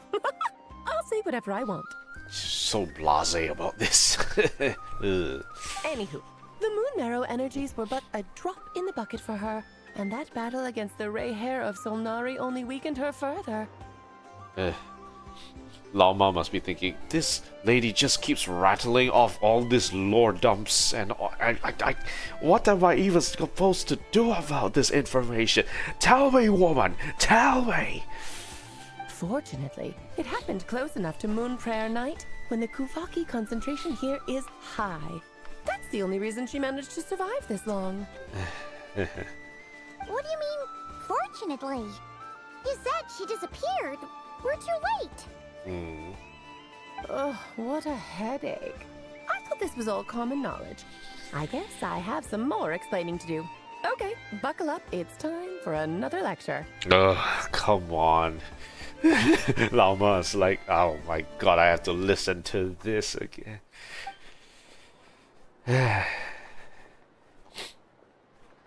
Now, I said earlier that the Moon Goddesses lost the foundation for their existence. Yes, they were being rejected by the world, yes. The reason for that has to do with the natural order. Basically, the rationale for their existence in Tevat was lost. The same logic applies to the present Moon Goddess, too. Consider her existence so far. Her comrades in the Fatui called her Damselette. And she was worshipped as Kutar by the Frost Moon Scions. But these connections have now been severed, whether by her hand or yours. Wait, what? So you mean her not being the goddess that we worship in order to keep the Frost Moon Scions alive is what's keeping her anchored to the ground? To here? So the rationale that once sustained her existence is now gone. Wait, we did that to her? Uh-oh. Oh, well, strictly speaking, yes. But let's let's not start pointing fingers, shall we? I'll only end up as the big bad villain, and that's not the kind of final boss I want to be. If you're making light of this, does that mean you have a plan, please? Of course I do. I'm only the greatest mage in the whole entire world. Oh my god. Now, if you wish to find your moon goddess, there are 2 problems we need to solve. Firstly, we'll need to strengthen the connection between her and Teyvat, at least enough to sustain her until Moon Prayer Night. Okay. Strengthen her connection. But does that mean I'll have to rally all the Frost Moon faithful behind this? I'm afraid a bygone faith and a former home won't be of any help to her now. Do you know her name? Her name? Uh-huh. Oh, yes. Names are very important things. A name is a fundamental concept that anchors one's entire existence. I asked her once. She said she didn't know. Then your first job is to find it. As a moon goddess, I'm sure she must have a name she identifies with. Neither Columbina nor Kutar is her true name, and she's never really accepted either of them. So, finding out her real name is enough to sustain her existence? Really? Yes, I know it sounds like a small step, but every journey begins that way. So for now, that's all we need to focus on. The second problem is with her plan to use the moon marrows to return to the moon. Unfortunately, piercing through the false sky will take an enormous amount of power. Given her current condition, she won't be able to provide anywhere near enough power, even if she recovers her physical form. But no need to fret. Nicole's the expert in this field, and I'm sure she'll figure something out. She's gonna come in as well. Wait, Mage N is going to help us out too? Mage N. Mage N. That means we've got 2 Hexencircle mages on the case. This is turning into a pretty big deal.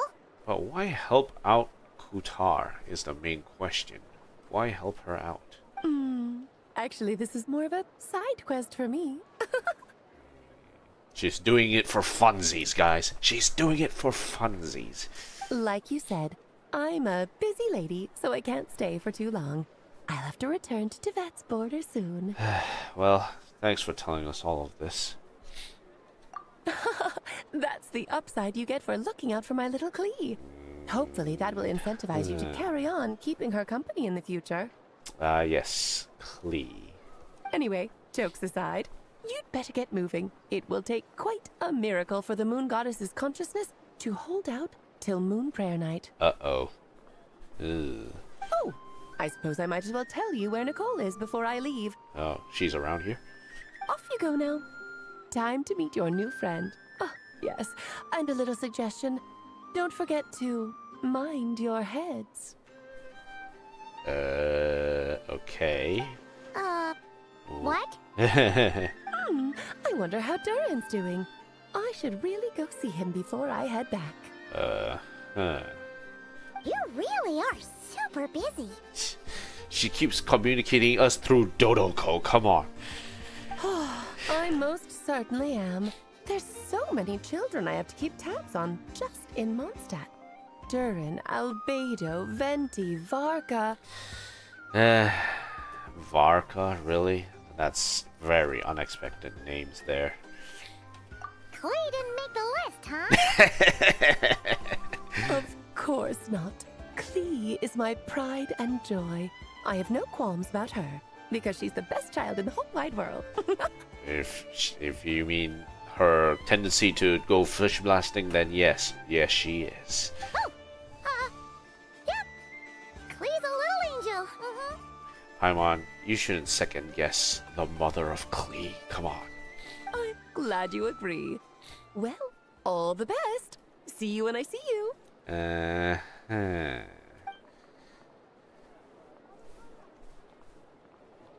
She left in a hurry. Yeah. She didn't pack up her stall. Should we handle it for her? And probably not. A mage of her abilities doesn't need help. I must say, I'm now very curious about her daughter. Cleve, wasn't it?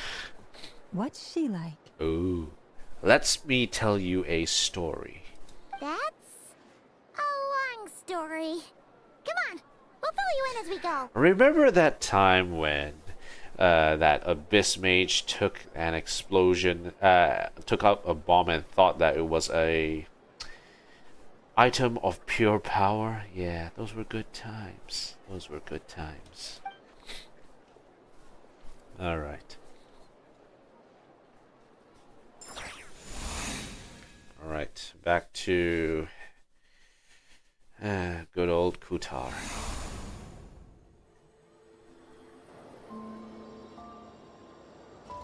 What a lively place. I've never experienced Nasha Town like this before. Hey, you old geezer! Your hammer's rusted through! Who are you calling old geezer? Oh, geezer. Awesome workshop. Are they quarreling? I'm looking right at him. You've really gone downhill since giving your daughter free reign in the workshop. Can you even swing a hammer anymore? It shouldn't take you days just to fix a single chair. You might as well use that hammer to massage my back for all the good it's doing.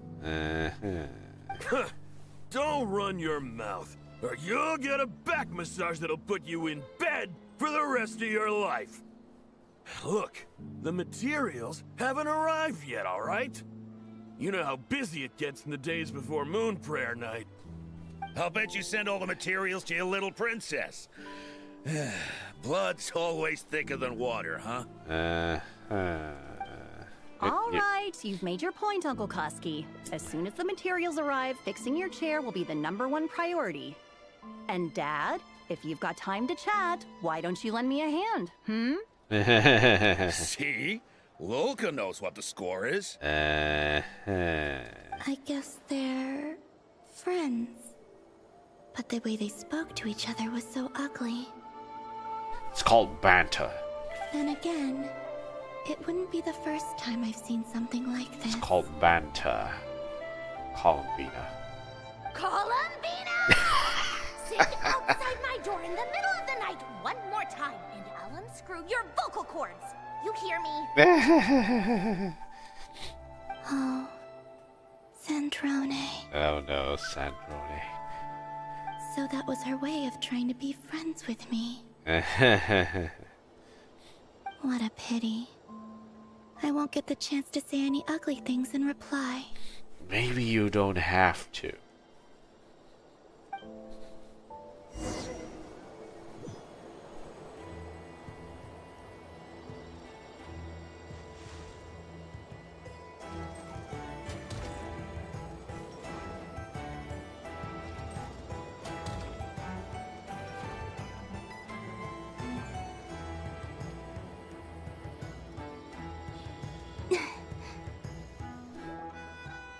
She can dash. Have you decided what to give her for Moon Prayer Night? I sure have. She's gonna get the surprise of her life when she's least expecting it. Then I'll whip out the ring and pop the question. Pop the question. The surprise of her life. What a fun turn of phrase. Cool, I get the picture. You can spare me the gushy details. Ooh, looks like we have a customer. Huh? Hello there, ma'am. Would you like some Moon Prayer Night candy? Huh? Huh? Is he talking to me? Can he see me? Oh, behind. Here you go.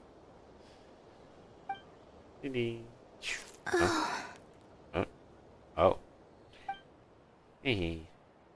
Come back anytime. Right. Now, where were we?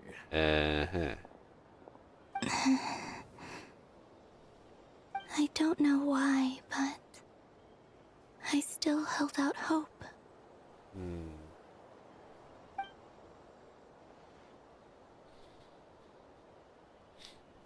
The most important thing right now is to find that mage. Huh. This name thing seems super important too, but where do we even start looking? I'd better go pay the Fatui a visit.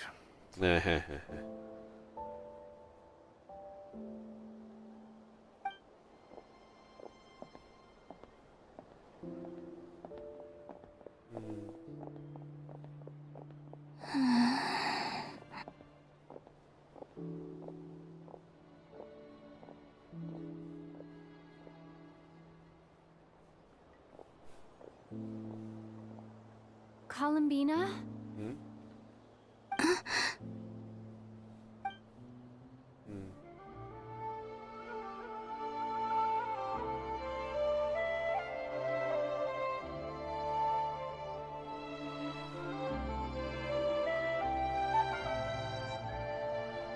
Traveler? Let's go! This is no time to be spacing out!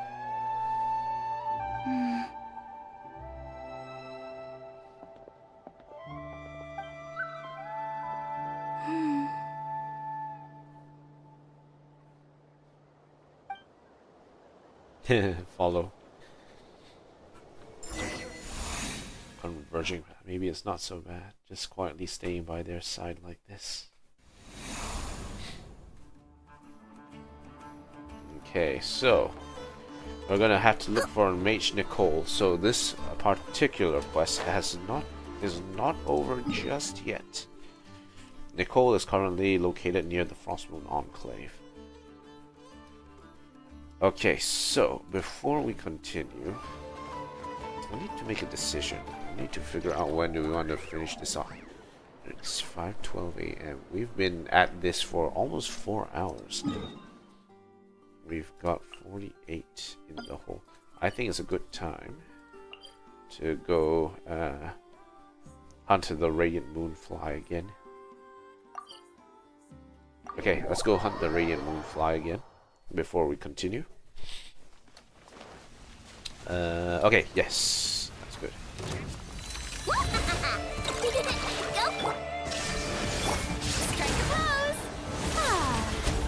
Close your eyes. Observe. Do you fear the dark? Flash attack! Inazuma shines eternal!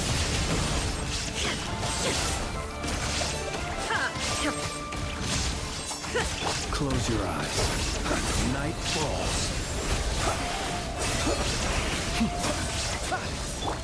Look, you're right! Oh, brilliant!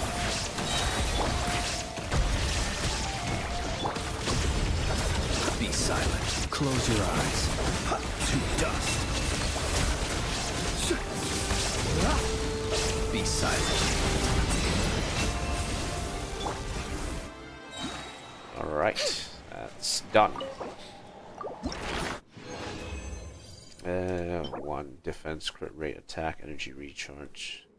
Decent, but could be better. Radiant Moon flies. Okay.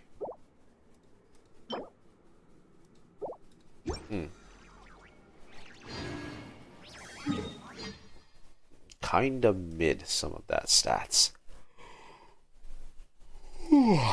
Okay, let's go visit Mage Nicole.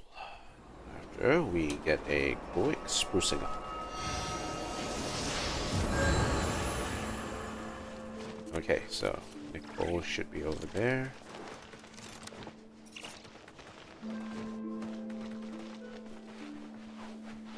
Let's go this way. Oh, Carrie and Ina. Hey there, little dear. Want some midsummer berries? Oh, all gone. Guess it really didn't like them. What you doing? Hey there, traveler. We're on an outing, and we met this deer on our trip. So cute. Hey, little dear. Can traveler Carrie and I touch you? If you're okay with it, just nod. I'm looking away. Harry, it really can't hear what I say. I was right. Deer really are clever. That's a good deer. Yeah. It's coming closer. Oh, so cute. Here you go. Have these lacquerberries too. Eat them slowly now.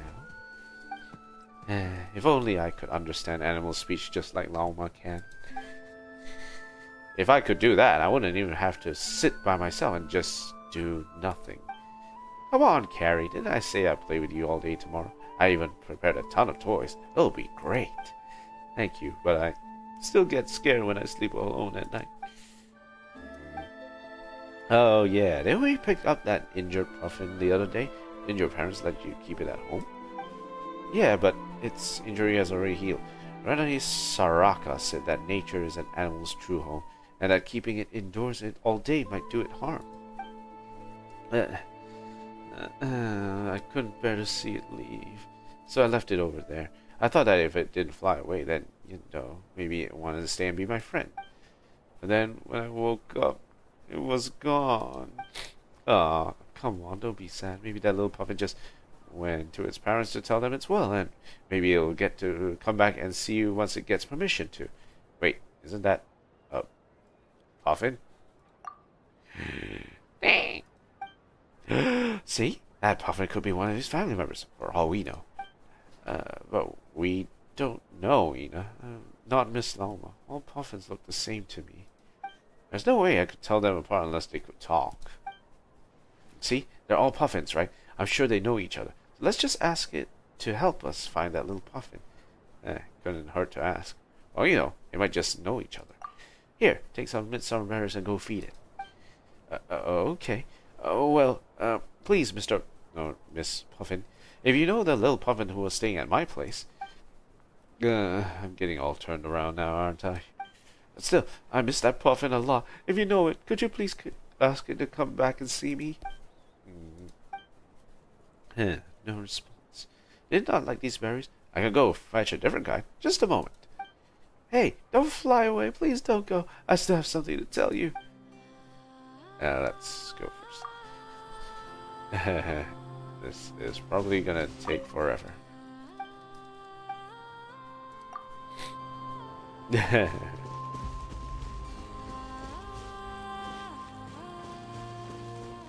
Okay, so Nicole should be around these parts. Should be on the far end.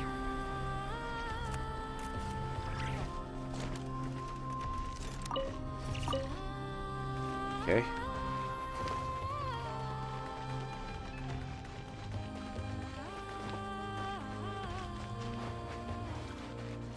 Doop doop doopy doopy doop. Where are they going? They mentioned a mage and a name? Damselette.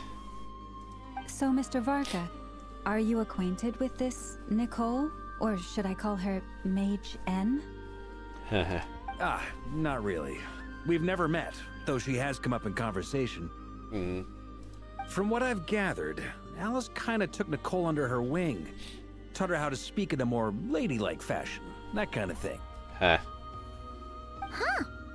Hard to imagine Alice as an etiquette coach.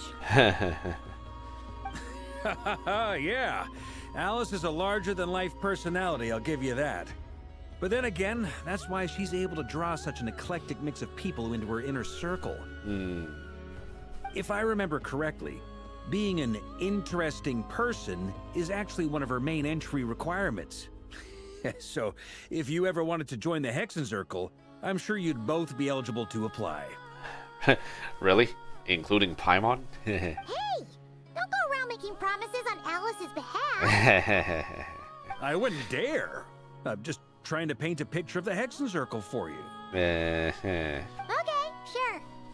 Anyway, since none of us have ever met Nicole, how are we supposed to find her? We can't just go up to every woman in sight and ask, hey, are you Nicole? Maybe something she's wearing will give it away? Like, a windbloom pinned to her chest or something. Wait a minute. Alice never said Nicole was from Mondstadt. Hold on. Time out here. Oh, true. What about a tea set? I recall that each mage has their own cup. That would be... this young lady, then? Oh. Hey there! Sorry to disturb you, but... are you Miss Nicole? Varka, Knight of Boreas of the Knights of Favonius. Alice might have mentioned me before. Wow, that came off very forwards. Mm-mm. Mm-mm. Have we got the wrong person? Sorry. Well, this is awkward.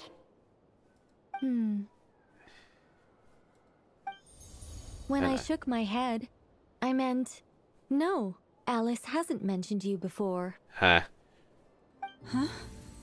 Where is this voice coming from? My apologies. For certain reasons, I am unable to speak. This is the only way I can communicate with you. It might take some getting used to, but I hope you can understand. Hey, it's fine. I'm more shocked by the fact that Alice never speaks about me. I mean, Poor Varka. He's like, oh man, I'm being left out of all the conversations. Come on. As for you two, we have crossed paths twice before, but it is nonetheless a pleasure to finally meet you. Yeah, we heard that glass breaking that one time back in Sumeru. It's really you! Thanks for all your guidance in the past! You're quite welcome. This time, things are different. We have reached the unwritten pages of the story. You might say that we stand at the crossroads of fate. Now then, allow me to formally introduce myself. My name is... Nicole. The unappreciated master sculptor, the immortal literary giant, if only they'd write, and the silent angel, yet also the orator, the instant they utter a word, etc., etc. Man, these Hexen Circle girls really like their titles. And summary, to remain silent is to be the observer of the world. No, stop! Alice! I can't believe it! I had a whole speech prepared. I'd agonized over every single word. She always picks the worst moments to ruin other people's plans. I'm so sorry about that. Alice took the liberty of devising some bespoke self-introduction magic for each member of the Hexen Circle. But I could have sworn I deleted all of the triggering conditions for it. How did it bypass everything? Oh gosh, this is so embarrassing. Nicole, I know you're trying to stop Alice from breaking the fourth wall for you, but you don't have to do it. You can totally do it yourself, right? This is a very different side of Nicole than what we're used to. Is she not used to face-to-face interactions? Don't worry about it. We've seen that introduction magic once already, so it wasn't too much of a shock. Yeah, sounds about right. Please go on, Miss Nicole. We'd love to hear what you have to say, or, well, communicate. Huh? Are they talking to this lady? But... Will you all promise to forget that horrendously embarrassing introduction? Sorry? Embarrassing? When? What? Embarrassing? Come on, it's totally okay. Amongst the words that hopped out just now, I saw... Angel. Yes. My name is Nicole, and I am one of a very few angels who have retained both their preferred form and their power. Angels we're talking about... The Traveler and Paimon should be no strangers to this concept. There is another of our kind in Natlan. They call her the Lord of the Night. Lord of the Night. Alright! Paimon remembers her! We never seen her in person. Yes. Well, I have retained more of my power than she. It's because I don't have a long-term duty to fulfill. To be more specific... no. We'll be here all day if I get into the specifics. Moving on. If I'm not mistaken, you are here because you wish to learn how one might reach the moon beyond the sky. That's right. Is that something you can give us any guidance on? Yes, I do know a way. It began with the Hyperboreans, who lived after the War of Funerary Flame. Blank looks. Maybe I should start with the background of the war. Yes. Thank you very much. Or maybe not. It shouldn't be an issue. I'll fill in the gaps for you when we have more time. Anyway, after that war ended, the three moons retreated to beyond the false sky. The Hyperboreans were humans I once aided. They accepted the civilization and creations bestowed upon them by the angels. But despite accepting many blessings of the angels, many among them still held on to their faith in the moons. They were reluctant to accept the new order. Yeah, because the moons are the ones that gave the power, but once the authority of the moons were dissipated, then people may still hold on to those beliefs. Even after the War of Funerary Flame, they sought to contact the moon goddesses beyond the sky and receive their guidance. But all three had passed away by that point. This mage has a unique method of communicating. Is she talking about the moons? Yes, but they did not know. And so, still they prayed for the moon goddess's mercy. After building titanic structures that consumed vast amounts of Kuvaki, at last they glimpsed the moons and heard their voices. But of course, they were gravely disappointed, for it was then that they realized the three moon goddesses were dead. Oh, that's such a sad story. Anticipation, and then all that for nothing. Wow, jeez, where have I heard that before? It is. Humanity was in a very sorry state at that time. The angels who had once aided them were gone, and the War of Funerary Flames had left them homeless and destitute. Just a second, I gotta ask. How relevant is all this history to the task at hand? Well, I mean, it's... Okay, it seems we've drifted into irrelevant narrative waters. Nicole, but that was cool. I wanted to hear more of it. It's been a while since I've had the chance to speak inside someone's head. As soon as I got started, I lost control, and the words just flowed out like a waterfall. What I'm trying to say is... Right, yes, that's it. The relevant part is the ritual created by the Hyperboreans. Look at her. She's blushing. She's completely red. Okay, yes, and you were The fact saying... that they bypassed the false sky and saw the true moons implies that they successfully built a connection between Tevat and the outside world. Okay. Yep. Which means, with enough Kuvaki and a sufficiently stable connection, it should be feasible to send one person over the border. Interesting. Okay, so they built some kind of portal? Oh, yes. A portal. Yes. Nicole is like, oh yeah, I could have just said that. Is something wrong? You sound disappointed. I just didn't expect you to summarize it so well. It turns out I could have said all that in one word, if only I'd managed to think of it. Blasted. Caught in 4K word count yet again. Damn it. No, please, it's fine. This is invaluable knowledge. I'll be sure to record and preserve everything in writing. Hey, Lauma likes the knowledge. Oh, really? Well, in that case, I suppose I could backtrack and add some more detail. I did gloss over a few things so far. Maybe later. Whoa, time out. Let's summarize what we've got Farka is like, I need to do this now, okay? The Hyperboreans were the last ones to use this method, right?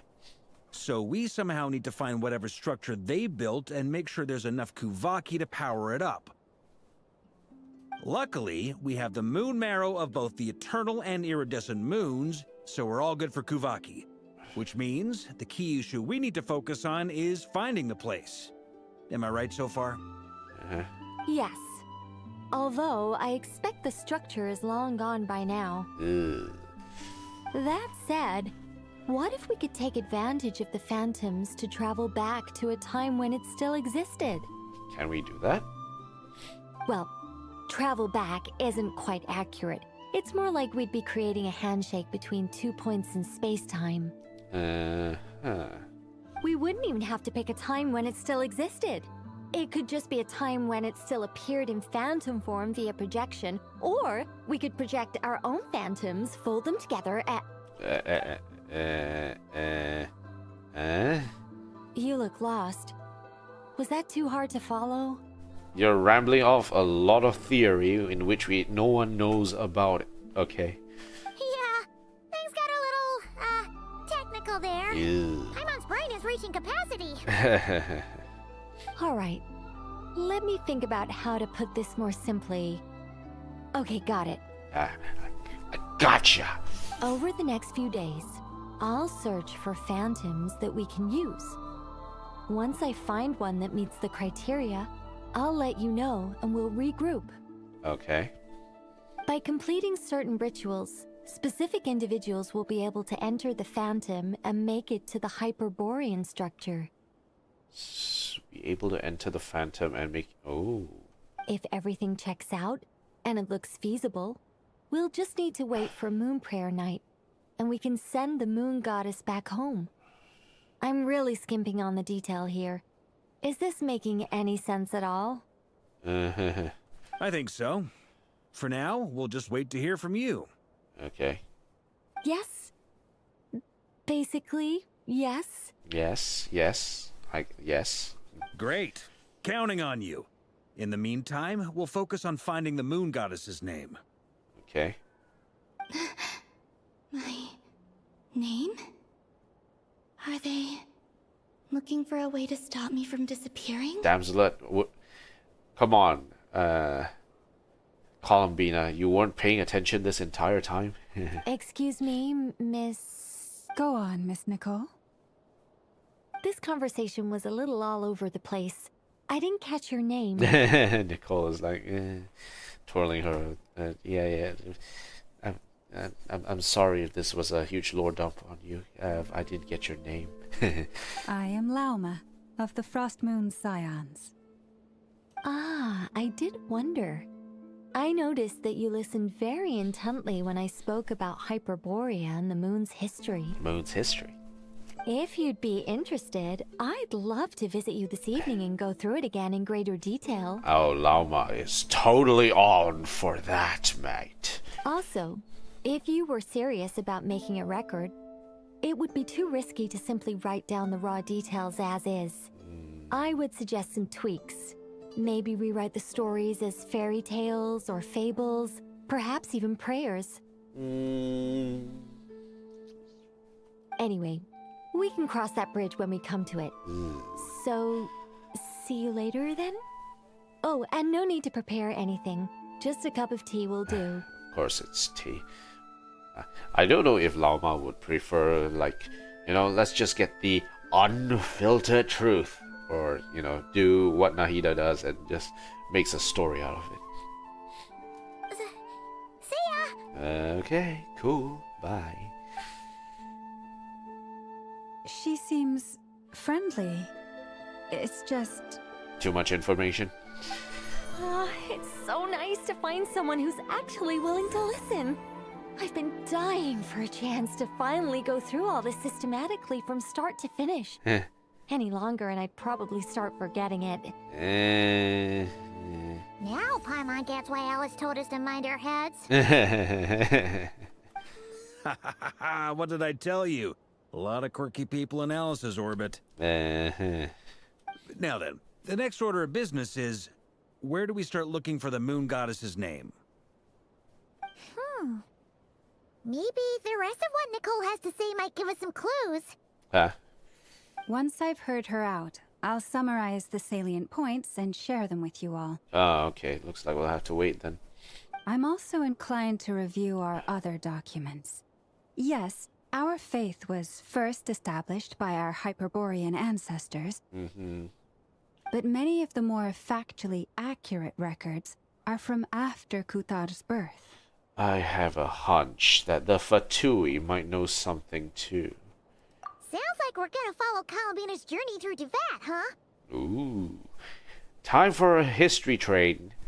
In that case, we'll start by heading to the Frostmoon Enclave. Hey. Sounds like a plan.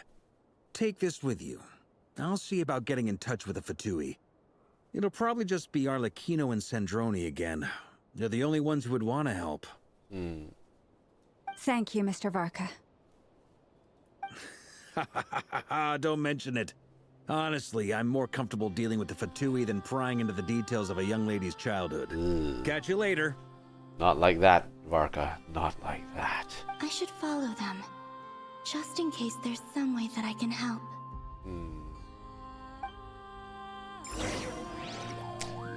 Okay, ripples that will never reach.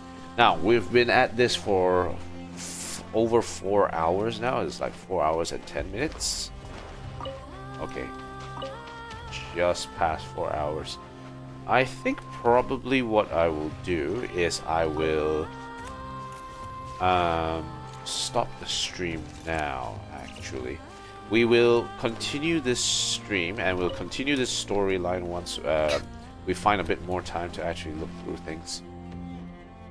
We've been at it for quite a while, and I need to get ready for stuff in real life later down the road. Quaint Fate. There's 8 of these. We'll be able to pull some more later when once the time comes.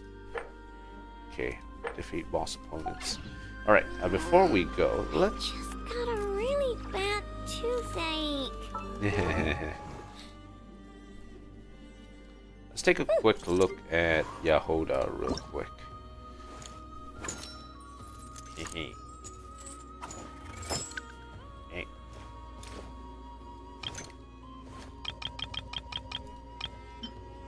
20. Okay, and then just grab this. Okay, level. We have no money to speak of. So 4, 8, and 12.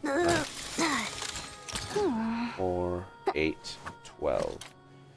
So we need another 8 more scale feathers in order to properly level up Yahoda to level 80.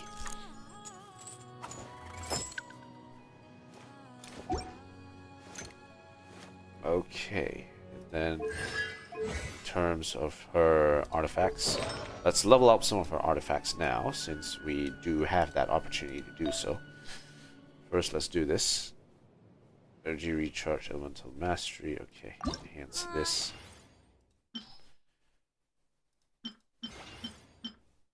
Oh, no money. Damn. No money to do anything. Really no money to do anything. Okay.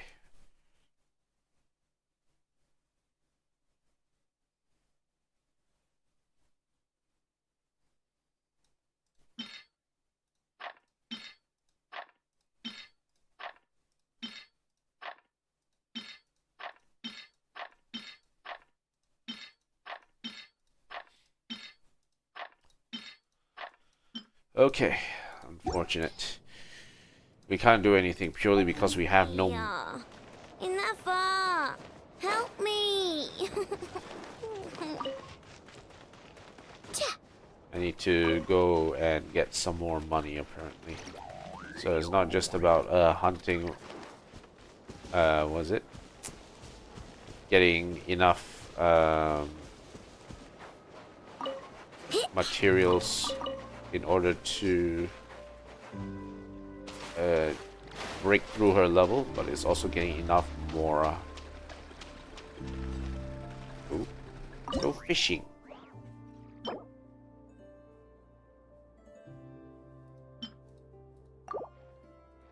Okay, let's go catch that guy.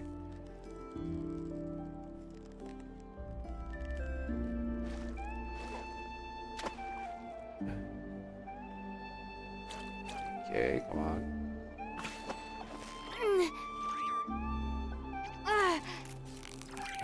So close, so close. Stay cool. Paimon thinks you've earned yourself a new title, Favonius Fish Catching Extraordinaire. Okay, now let's go get those sharks. Nope, didn't work.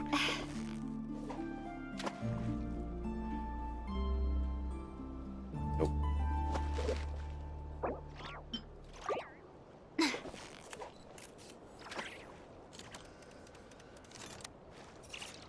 Neon shark.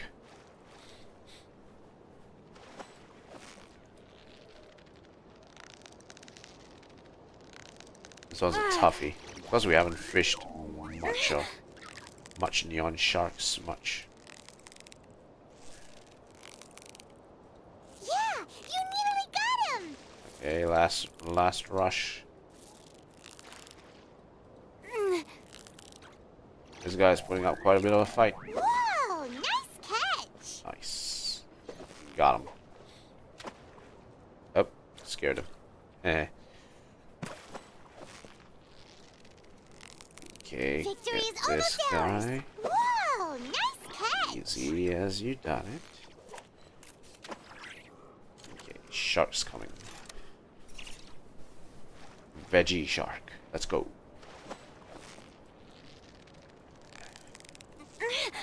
You've got it. You got it. Whoa, nice catch. Okay. Yep, stop fishing.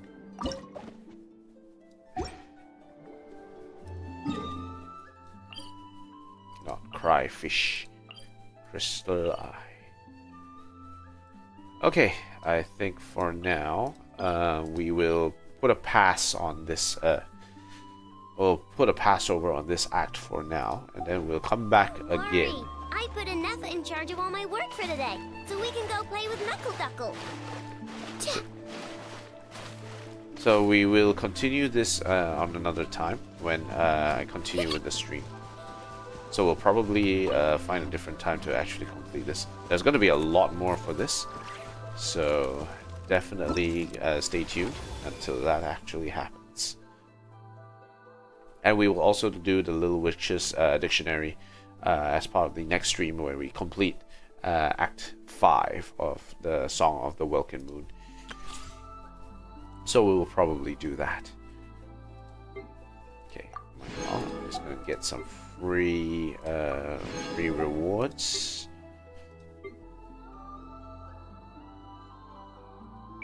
Windborn Bard has new stuff now. Okay. Alright, that's it for me today, guys. Thank you guys for watching. I know I'm hoping that we could complete Act 5, but unfortunately I've got to work on the real life stuff that's happening in the coming up. So if you like what you see, like, comment, favorite, subscribe, all those nice things that give me some good vibes to get me through the day. If you have any recommendations for how to improve the stream, do let me know in the comments in the video. And if you have any recommendations for games you'd like me to try out, do let me know in the comments as well. Once Enfield comes out, I'll probably do like a proper gameplay of that and maybe see where we go from there. I'm hoping to throw that in as part of a package deal. Alright, I'll see you guys again for the next stream. Peace out, everyone. Really enjoy it.